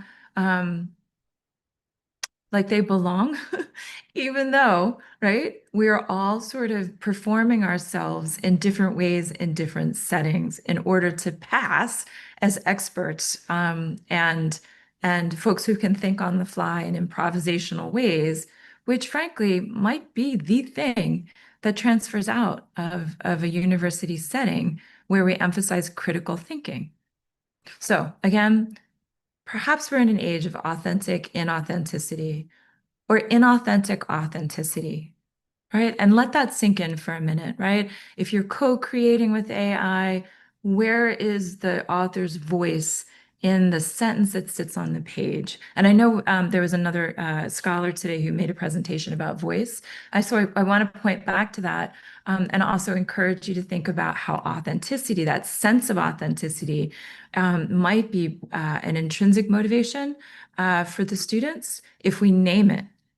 If we name it for the students as a goal, right? So how is it that you're using machine learning and machine thinking to amplify or to support your capacity to internalize the ideas of the readings in order to do something with it? Right? And that goes back to the craft, that sense of craft, that sense of discipline. And this means for an NYU Abu Dhabi, that writing lexicon that we came up with, it's insufficient. We need a new vocabulary for writing as a product in the era of ambient AI. How do we name that? How do we talk about that? I don't think we have a language for it, which is why students feel like they're cheating, right? Or faculty feel like they're cheating, because cheating is just standing in for the wild nuances of the shift in style and craft that are showing up in front of us. And I'm not saying they're all good, right? But I'm saying that the students are doing something with AI that's showing up in front of us. And if we simply call it cheating, we're not actually helping them figure out ways to work with it so that they can make a productive, creative contribution to the world of ideas. So we need a new language for the writing that is produced in the era of AI, and we need a new language for reading and writing as a process in the era of ambient AI. So how is it these tools can help your students be better readers? I actually think that would be a great project for all faculty to consider. And I just want to move away from what I was just going to say, which is we need to be thinking about our program learning outcomes, right? We need to be talking about how our program learning outcomes are shifting and changing, and being more precise about the kind of reading we want our students to be able to do, the kind of writing we want them to do. And I realize I sound like I'm preaching for a manifesto. Like we need a manifesto, right? Like not what students shouldn't be doing with, with AI, but what they should be doing with AI is tied to what we're already doing as thinkers and writers in our fields, right? So we just need to open that up, make it clear, and perhaps share the passion that made us choose to be the scholars that we are and the professionals or the creatives that we are. So what's the manifesto that ties to thinking and writing? And if AI wants to solve the problem of writing, if writing is only seen as sludge, the last thing you need to do before you get all your homework done, I actually argue that the problem of writing, thinking of writing as thinking, writing as a process, writing as knowing, writing as a big, messy draft, might solve the disruptions that we're bound to face in this new era. So maybe I'm preaching a pedagogy of obstacles, right? Maybe frustration should be the precursor for creativity, and not a cheerful algorithm who's telling me everything's okay and I'm asking good questions, right? Maybe I need to feel frustration in order to make an argument, an innovative argument, a motivated thesis. And you can hear just the key terms I'm using are actually tied to the lexicon that we developed by listening to the faculty tell us what they think good writing is. But we don't often address this elephant in the room. And the elephant is that there's not only teaching and learning that happens in the classrooms, there's teaching and learning that happens across the curriculum and co-curricular spaces, one of which is the Writing Center. We call it the Center for Writing at NYU Abu Dhabi. And I just want to show you a couple slides and as a way of ending this. When I talk about the elephants, I'm actually referring to this great book called The Elephants Teach. This is D.G. Myers, and he's writing about creative writing as a field, the beginnings of the fields through the 20th century. And he opens his book with this epigraph, and it's an anecdote that says, when Vladimir Nabokov was up for chair in literature at Harvard, the linguist Roman Jakobson protested, "What's next? Shall we appoint elephants to teach zoology?" And you can almost hear him putting his glasses at the tip of his nose and looking down at the creative writer as someone who's not capable or qualified to run the program. And I love this anecdote, and it fuels this book, The Elephants Teach, which really makes a case for creative writing as a discipline and field that integrates reading and writing. You read the classics in order to study the classics, or you read the classics in order to imitate them, to pull them inside of your sense of craft, of understanding your tradition, and then deviating from that tradition, building on their tradition. This is the sort of logic of creative writing, which is, some people would say, notoriously hard to teach. Writing is hard to teach, though, and I wanted to end this by mentioning this co-curricular space called the Center for Writing, and I want to talk about some of the work my colleagues there are doing. And the Center for Writing just hosted the Manaka Conference. This is the Middle East North African Writing Centers Alliance, and the conference theme was co-creation. So it really was on the nose for our conversations today. But if you've never been to a writing center, this is where a student can come and meet with a consultant for a 45-minute session, focusing on their work and only their work, whatever the class, whatever the project, no judgment. And so the peer tutors who work for us, we have a handful of peer tutors who recently graduated. This is Malek and Louise. They did this presentation called Who's in the Booth? And I wanted to share this with you because they drew this lovely slide where they described their work talking to students about writing and asking the students how it is that they're writing in this age of AI. And the students are writing for their professors, trying to get it right. What is it the professor wants? And that way they're thinking about their audience. But as a writer, they're also in this conversation about the quality of writing and the quality of the work with AI, and that's the little robot logo, right? And so the writing tutors are privy to all sorts of confessions about use that the faculty are not. And I wanted to end here by saying these co-curricular spaces are absolutely the location for rich and open conversation with students about their practices. And I think it's the Writing Center, the space of the Center for Writing, which might be the next hub or the beating heart for thinking about innovative teaching about writing, innovative teaching about reading, and working with students to help them figure out who they want to be as thinkers and writers as they invent the university. And I'll stop there. Thank you very much, and good luck. Courage, my friends. Wow, that was exceptional. You really had me going with some of your insights you had there. And I like when you talked about the boundary between assistance and appropriation and how that's blurring pretty fast, you know? I don't see that there's any questions. I think everyone are still in a space where they're reflecting right now, but I do have one question. And Okay. my question is, in this, this post-plagiarism reality that we're in, what does authorship even mean? And how should institutions like NYU or Zayed University rethink originality or intent and the ethical ownership of ideas?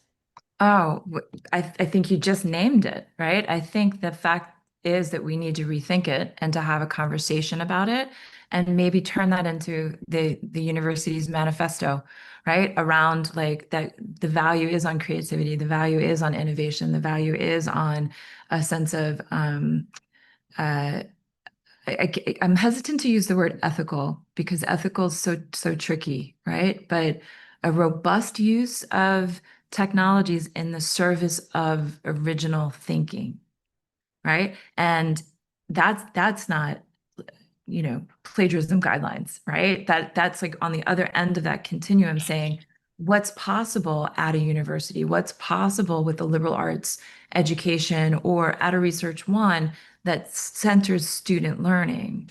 And I think in terms of this being a manifesto, that sort of orients us back to, you know, we're all inventing the university all the time, right? And so I think that's why I'm so drawn to David Bartholomew opening his essay with that image of the students, right? I think that's for us, right? Like I think we are in the process of inventing the university. And this goes back to some of the keynotes this morning. Like we can inform our work with the best of and the most up-to-date policy information about ethical AI practice. But I think it's essential that the leadership is in conversation with the faculty and the students about what we value, why we value it, and how we see the role of the university as a bastion for creativity, for memory, I'll say, right? Like for memory, right? I think memory is always under attack when new technologies of communication arise, including writing. I mean, was it the Phaedrus, right? Like Plato was saying, was it Plato, right? Or was that somebody's going to know? I bet that was Aristotle. Forgive me, right? It's okay. The notion that when writing itself was invented, right, it was a Yes. form of memory erasure, right? Because you're offloading it to the writing, you don't have to hold it in your mind. There are two comments that I'd like to read for you. Okay. These comments are praises for you. An anonymous attendee said this was a wonderful presentation and they thank you, especially like the fact that you talked about empathy. And the second person said, not only do they thank you, but they used to sit a lot with a group of other researchers during their PhD about 7 years ago. This space helped them and other interns practice writing, reflecting, and learning. And they had a mentor who they still advise with a lot. They still discuss with a lot. They mentioned that your presentation is amazing and that it resonates with the writers group. I think that has to throw it back to the small bit you did it on the importance of peer and community. Yes, I'm so glad to hear that story. I can't undersell a writing group, right? And for the colleague on the call, you know what I'm talking about, right? That writing is such an isolating thing, and sometimes it feels like depending on your discipline, like other people know all the secrets and you don't. And nobody's going to slow down and teach you how to write in chemistry or how to write and I'm thinking of the STEM fields, right? Where a lot of that, like the conventions are sort of mysterious and you're just like left to figure it out on your own. I think the writing group is really one of the most productive ways that students can not only teach each other, but to give you like to dignify your learning process that you're allowed to learn. You're allowed to not know something, you're allowed to learn, and you're allowed to help each other figure it out, right? And that is a kind of radical generosity in the field of academia, right? And I think that ties in with the empathy comment, right? Like thinking Absolutely. like trying to like having empathy for the learner rather than anger for the learner. And I say anger because I'm noticing that it feels like the faculty are on their back foot and like want to make accusations of plagiarism and are afraid to do it because we can't prove it to 100%, right? Even that like that structure, like I know they're cheating and I need to catch them. Why? Because you're policing? Like that's not why I got into education, right? I understand you want to police for cheaters, you don't want people cheating, but if everybody's doing it, the system has changed, right? So how do you move away from a sort of gotcha mentality into a more well, a sense of empathy for people who are in this pickle. They're being sold a product that teaches them that they can like move swiftly and think quickly. That doesn't actually teach them to think critically. So get in there with them and break that down, right? Absolutely. And I think the writing group and the empathy within a writing group helps one become a better writer because they have an a drive to seek the root of it, their counterparts' writing issues, and find ways to circumvent or to improve that and communicate that in a empathetic way. Excellent. That's true. And I wonder too if there's like a parallel we could draw with reading groups, right? So, and I don't know if you're on the call. I know like we assign readings, right? We do lectures, right? Or we ask students to do work with the readings, but the sort of Oxford model of like a recitation where small groups talk about the readings, I'm starting to think that might also be a way to move this forward so that students, and I just read this in the Harvard Crimson too, like there was like a critique of the way that faculty will assign readings, but not necessarily address them in class in a way that rewards the reading for the student, right? So if you've read 100 pages and you show up and the faculty member barely talks about it, like what are you doing there, right? So these sort of impromptu reading groups or the small recitation reading groups, again, it sounds like I'm a capitalist, but it does reward the reading that you can slow down, talk to each other about key concepts or how you're understanding the ideas. What is it the author's saying in the sense of the sort of sweep or the tradition that the book is written or the article is written? It reminds me that in public libraries, like the reading groups in public libraries, book clubs in public libraries, book clubs outside of university settings, right, they're vibrant, right? It's a vibrant space where people are talking about ideas. So I don't think the problem is reading, right? It's the way reading is used in the academy, with the expectation that we can't slow down, right? And I say this because I'm sensitive to this, to the multilingual students at NYU Abu Dhabi. When you're speaking multiple languages and you're reading in translation, it takes longer. It just takes longer. And if we're not sensitive to that, then of course the students are going to use translation machines, right? Or they're going to use a notebook LM, listen to a podcast, and that's it, right? Which is actually pretty great. Like the podcast function on Notebook LM is great to support reading, not to replace reading. That was amazing. Thank you so much. I want to invite anyone who has any more questions to send Dr. Ren a LinkedIn and continue the conversation after this. Very, very, very much appreciated. Please note that yes, it is our pleasure to have you. And please note that the exit word or the code for this session with Dr. Marion is voice, VOICE, VOICE. Thank you, and have a great afternoon. Thanks, everyone.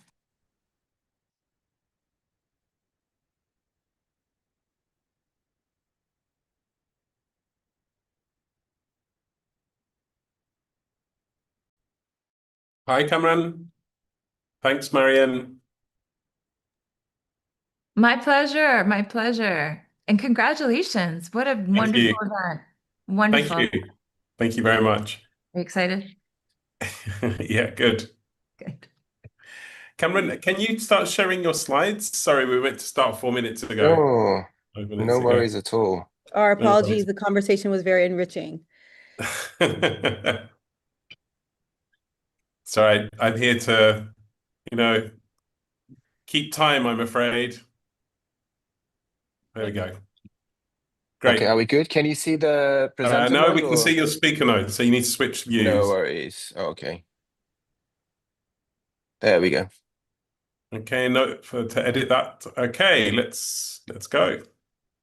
Thanks. Great. Good afternoon, good morning, good evening, regardless of where you're connecting from. Happy to be here. Thank you very much, Michael. Thank you very much, ZU, for putting such a wonderful event together. My name is Cameron Cardan. I'm the CEO and founder of Knowledgy, a specialized higher education service company working with universities, ministries of higher education, governments since 2012, working on digital transformation, capacity building, human capital development, and research dissemination. Today, we are living in an AI wild west, right? So every day we see new companies starting, new concepts being shared, new requirements from our institution. Basically, there isn't a day where something new comes up and we need to adjust and we need to rethink and we need to strategize the direction that we're going. Now, the biggest challenge is how can we really navigate going through such noise and to be able to really make a meaningful use of AI as a tool, not as a replacement for all the work that we're doing, but as an enabler to be able to strengthen all the work that we're doing and really to be able to differentiate ourselves for the future that is coming faster than ever. So really, there would be a big difference between organizations that are preparing, that are testing, that are failing fast, or those who are just waiting to see what happens. So today, I'm going to take a different look at how AI can be used in the higher education sector and with higher education institutions. That, of course, we can see many uses from uses in teaching, assessment, learning, research, discovery, and so on and so forth. But the idea over here is how can we have that holistic, how can we have that 360, I think the name resonates with the conference today, 360 view of all the data that we have within our institution, how collective knowledge within our institutions can be used to really strategize a better future. So let me go to the next slide. Now, imagine within your institution where basically you have a unique way of accessing all of your knowledge sources, all of your content, regardless if it's coming from your library, your repository, your research intelligence, your research data, your learning management solution, your student information, and so on and so forth. And basically, as faculties, you can have fast and immediate access to insights related to whatever you're querying that are backed by academic and scholarly literature. You can easily find collaborators with within different organizations in your field of interest. You can find potential research partners. You can have quick and easy access to funding data. And basically, you can really identify opportunities and find opportunities to improve your institution, no matter how you're being measured. If you have your own self-assessment, or you're looking to improve in ranking tables, if there's regional or there's local requirements. So basically, you can have those insights to be able to measure that outcome, and basically you can find any relevant material that you're looking for, regardless of where it is stored within your institution.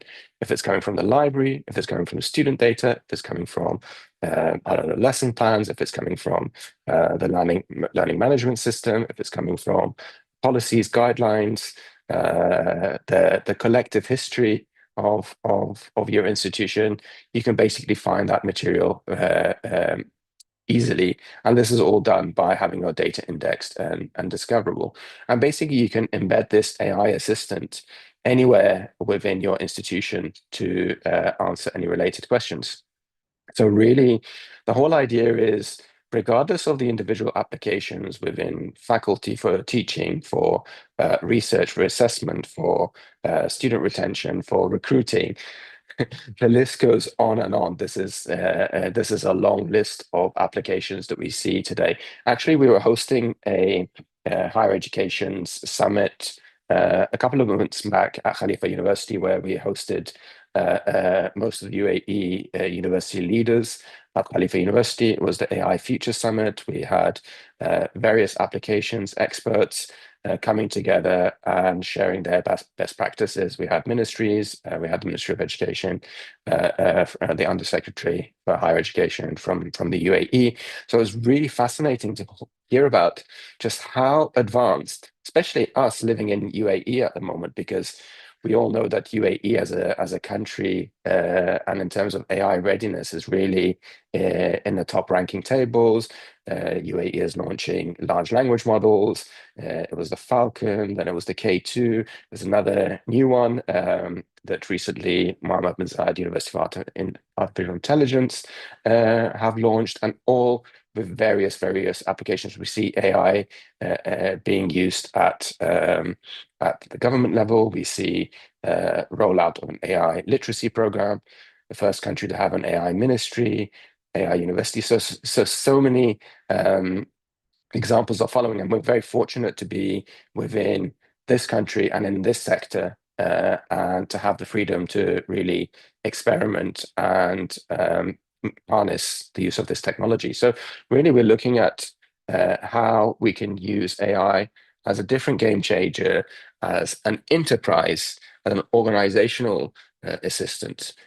There are many applications, as I mentioned, but how can we have that holistic application where we can ask questions from our institution, and we can really harness new ways of content discovery using the academic literature that is out there, through the subscriptions that the library is having, through various open data sources that are available worldwide, various open access repositories that are available worldwide, and so much information that is available in the library. How can we personalize our learning experience, and really how we can provide insights to be empowered as educators, as faculty, and also empower our students. The students are they've always been the first to adopt the technology, and it was fascinating to hear about the uses of AI in writing just earlier, and basically rethinking how we treat the use of AI, because students were the first to really jump onto this way. Today I was reading an article that was questioning the tools that are even measuring the use of AI to students, the anti-plagiarism checks, and there's tools that we all know without naming any. There was basically some comments about that if it's really detecting AI in a true manner. Now, and at the top of it, how can we support decision making at really that leadership level? And this is the approach that today I'm going to talk about. So really, it's a new way of looking at knowledge management. And knowledge comes from all the different verticals that I mentioned, and I gave examples, which can be used to foster research and foster information.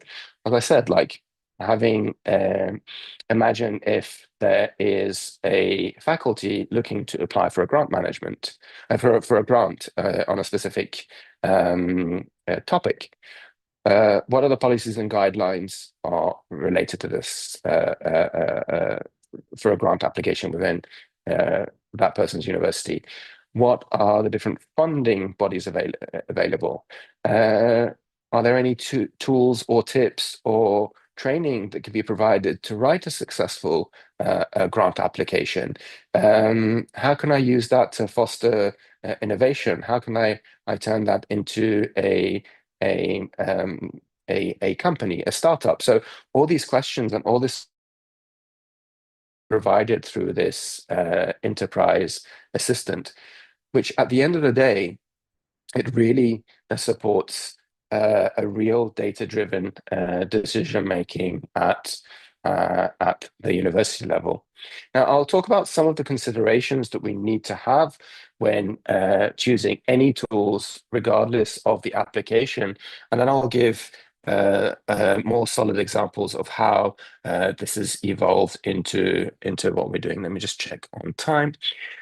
Great. So I think very important consideration to make in today's world is that sort of openness, trust, and transparency of the various tools that we want to use. Behind the scenes, at a political level, there are strategic geopolitical battles for the control of AI. So this is a big question, when it comes to that world dominance of the use of AI technology. So when it comes to applying the tools, how our data is used, how data is saved, and all those considerations are very important.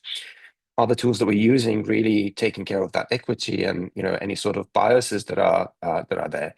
How are we really measuring?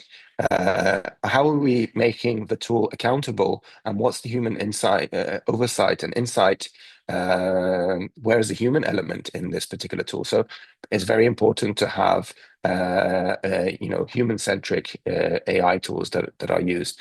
And again, when it comes to data privacy and copyright protection, what are the policies? So basically, this tool, this company that has been providing me with a service, what are they going to do with the data? What is their agenda behind it? And what is the intention? So these are very important considerations to have.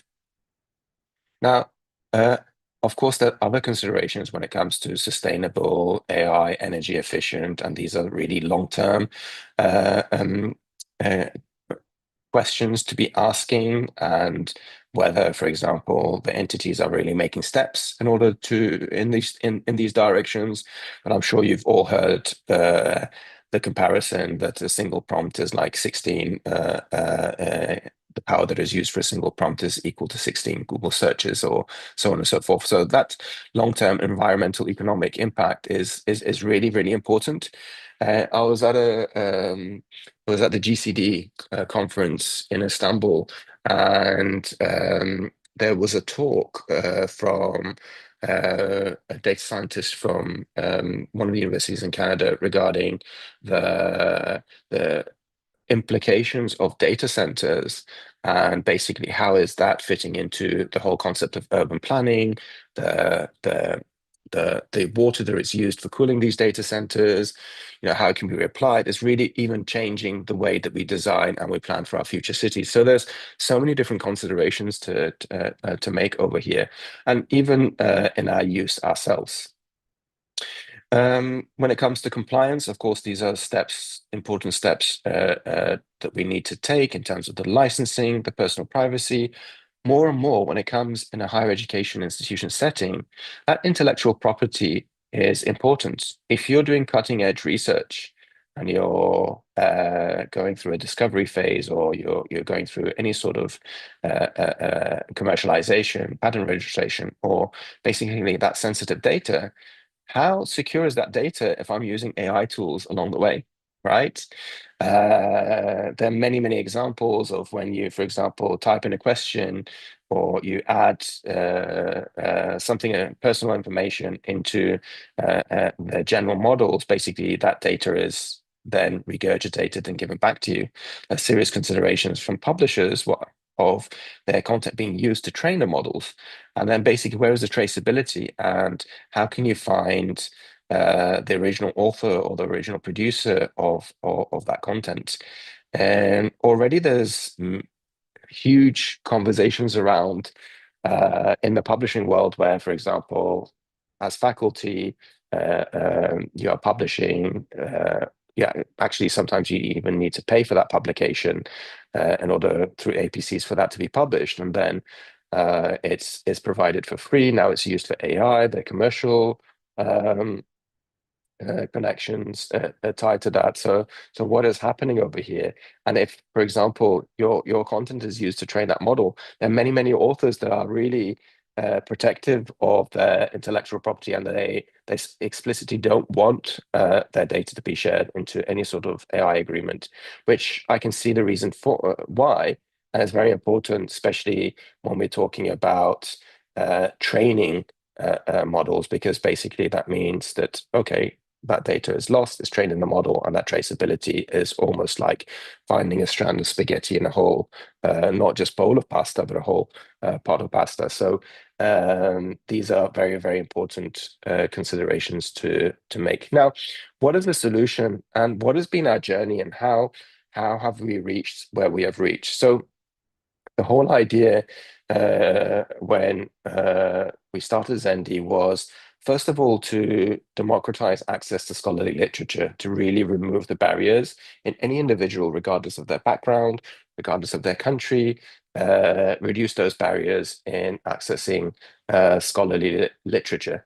Now, that means, because we all know the issue, like content is behind paywalls, and these are databases that are, expensive to afford. And if you're not part of a university who can afford to have these subscriptions, you're left out, regardless of what country you're in. Now, if you're in developing regions, the story gets even worse. So the whole idea was to, first of all, democratize that access, make it affordable, make it reachable. Then speaking about open access content, our whole idea was to make it more accessible, make it more discoverable. And along came OpenAI and the power that it could bring to research discovery. I thought that, okay, this is really a major step forward in that accessibility and discoverability narrative that we've started on our journey with Zendi, and we started to license. This is very important. We started to license the content from publishers based on a fair revenue share model that we hope that can eventually down the line trickle in for down to individual authors as well. So it was to really create that closed, specialized LLM using RAG technology rather than training the model, in order to provide with insightful answers in a single secure digital environment. So that's what we created, and I'll tell you what that connection is towards that enterprise solution a bit later. So in basically literally in just a little over 2 years, we're approaching 1 million users worldwide. And again, speaking of removing barriers, academic researchers, professionals, undergraduate students, and a story that really made me happy was, we on our platform we've got a place where individuals, they can put roles. So we've got all these different roles, and someone had added housewife as a role. It made me so happy that that whole notion of reducing barriers is actually coming true. And it doesn't matter where you're working, what background, wherever you are. The whole idea is to be able to support lifelong learning and a more knowledgeable society in this whole world of misinformation and disinformation. And in order to make that possible is basically been a mission since day one. So, and again, AI plays a very important role into that, but I won't go into it. But I'm just looking at the time. So basically, as we speak on the platform, we're not involved in the writing, on the collaboration front, but the whole idea is to support that whole research discovery journey and that literature review and research design. So, how the various tools that we've created can support on those different areas.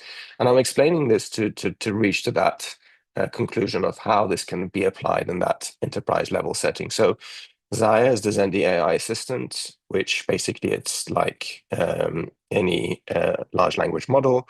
You ask a question, I will provide you back with answers to differences. Zaya will provide you back answers from the academic literature with references to the content, and is based on a closed system that it's constantly growing with new licenses that we have with publishers. And it doesn't rap, it doesn't make songs. It's basically specifically designed for research and providing you with the insights, which is the meta summaries, the summaries, and in some cases, it's also used for sometimes you want a summary of a specific content, but sometimes you actually want to engage further with an article or a book chapter, and that's where you use the Ask Zaya tool, where it will give you questions to ask from that particular document, and it will enable and facilitate that sort of deeper engagement with an article. So these are just, we don't want to go through the features, but the whole idea is we've all seen that many of us, rather than searching on Google, we now go to our preferred models, and we prompt and we ask questions in natural language. And basically that has not yet fully replicated into the library setting, where that traditional Boolean searches and all of that is still there. So we're on the journey of building that next generation discovery, where we're actually combining prompting with traditional searching to really create that experience. Currently, they're still separate, but behind the scenes, that's what the team are working on. And the beauty over here is that basically you ask any research-related question in your native language, and it will give you back concise, reference-backed answers.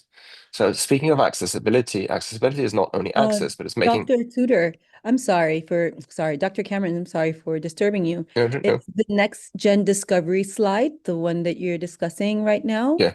Okay, great. Yeah. Yes. So the whole idea is like how how is that application, as I said, using it in multilingual lingual ways to be able to ask your question in any different language and get back answers. And again, for many people that English is not their native language, interacting with that body of research in a native language is really, really important. Now,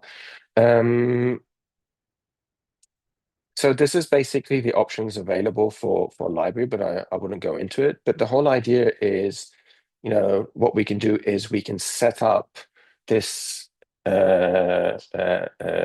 specific domain-specific assistant with the literature and combine it at an institutional level with any data source, as I mentioned, like the learning management system. So this is the full library at your fingertips, along with the learning management system, along with your repository, along with the student data, along with policies, guidelines, the institutional memory.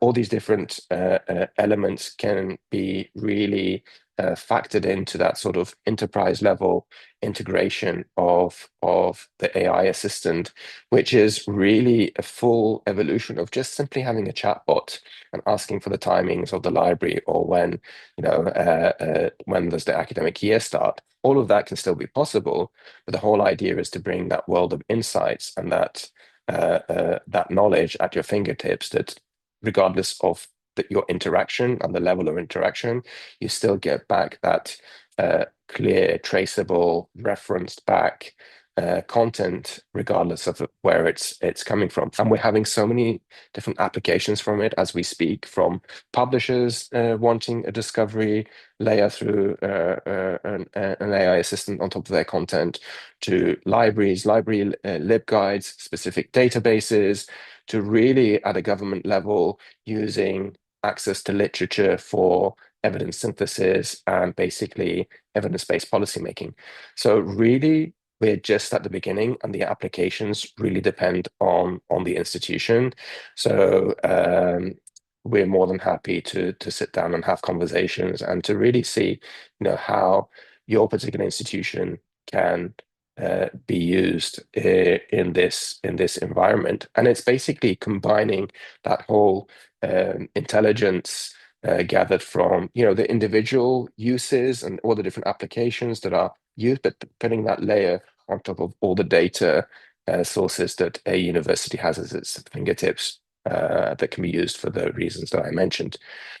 And yeah, feel free to send any emails to if there's any questions. I'm more than happy to take them. And yeah, thanks again for having me. I think I hope I'm on time. Thank you, Dr. Cameron. That was amazing. Let me see if there are any questions. I know I do have one.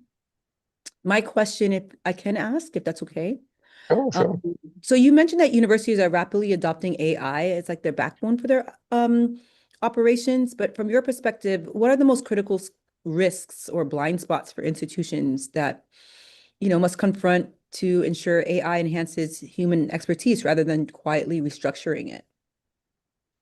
Absolutely, that's a very valid point. And one of the big elements that keeps me up is really that whole data protection side. So basically, the whole idea of opening up all the data for the use without knowing where that data goes. That's one of the biggest concerns that I have. And I think one of the important elements that I'm a strong advocate is the whole concept of AI literacy. And as I mentioned before, this is something that students have been, the first to really to adopt very fast. But when it comes to rollout within a higher education institution, there's of course individuals that are at the forefront. They're basically behind the technology. But in order to have that really real use, that AI literacy component becomes very, very important. So it's very important for university leaderships to act very fast. I know that there's many committees being put together, and these was a lot of these examples that I was mentioning from the forum that we held a couple of months back that were coming out just from UAE itself. It was just amazing to see how much work has been done, as opposed to some experiences from some countries, even in Europe, where basically it's just they're waiting to happen just waiting to see what happens. So in some elements, acting fast and failing fast is good, but it's important to have full insights and have that full overview of all the risks that are associated. So that would be my 2 cents contribution to this question. Thank you so much. That really kind of clarifies things for me. I do want to thank you so much for the time and the insights that you shared. A lot of people are going to walk away thinking more deeply about how AI is going to be rolled out in their institutions and how they themselves can make sure that it's done in a way where data protection is at the forefront of their minds. I'm going to thank you one more time and say goodbye. But before I do, I just want to remind everyone, to inform everyone, as a matter of fact, that the exit code for this session with Dr. Karam is EVOLVE, EVOLVE, EVOLVE. Thank you, Dr. Karam, for speaking on the evolution of higher education and how AI as an enterprise assistant can be helpful in the future. My pleasure. Thank you so much for having me. Thank you. I'm going to share now the last session's link via QR code. So if any of our participants are with us, if you can pull out your phones really quickly. And I will, 1 second, put it on the screen for everyone. This is our final session.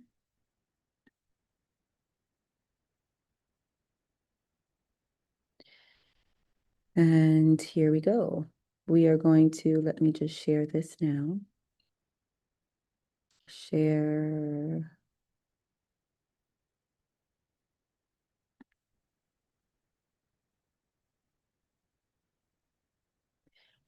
So please see that QR code right there. And if you can scan it with your phone, you can go to the last session of the day.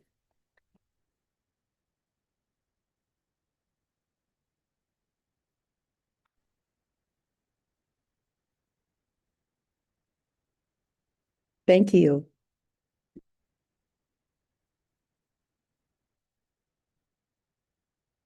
And once you've gone ahead and gone to that last session, you can log out of this one. Much appreciated.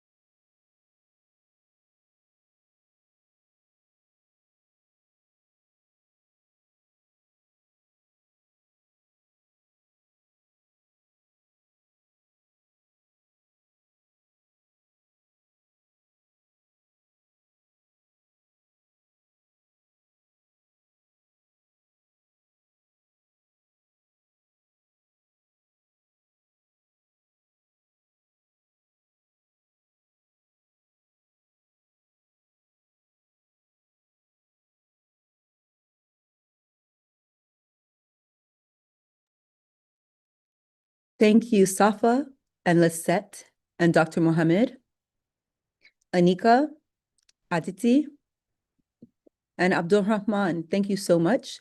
Please scan the QR code that you see on the screen to attend the last session.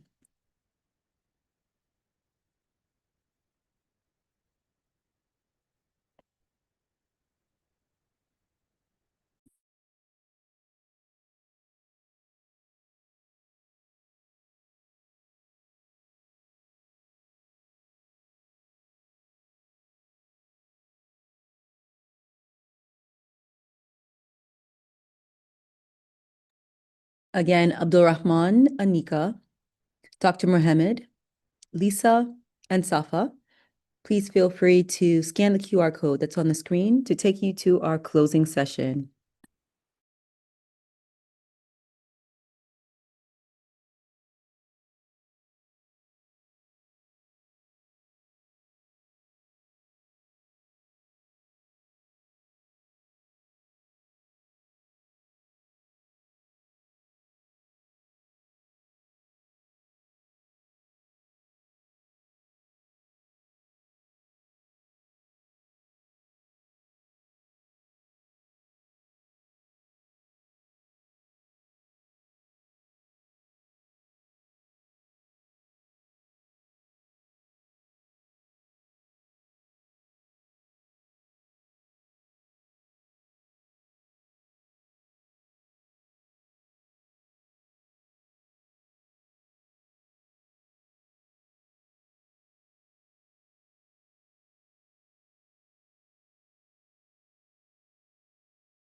Kindly scan the QR code to join the final session.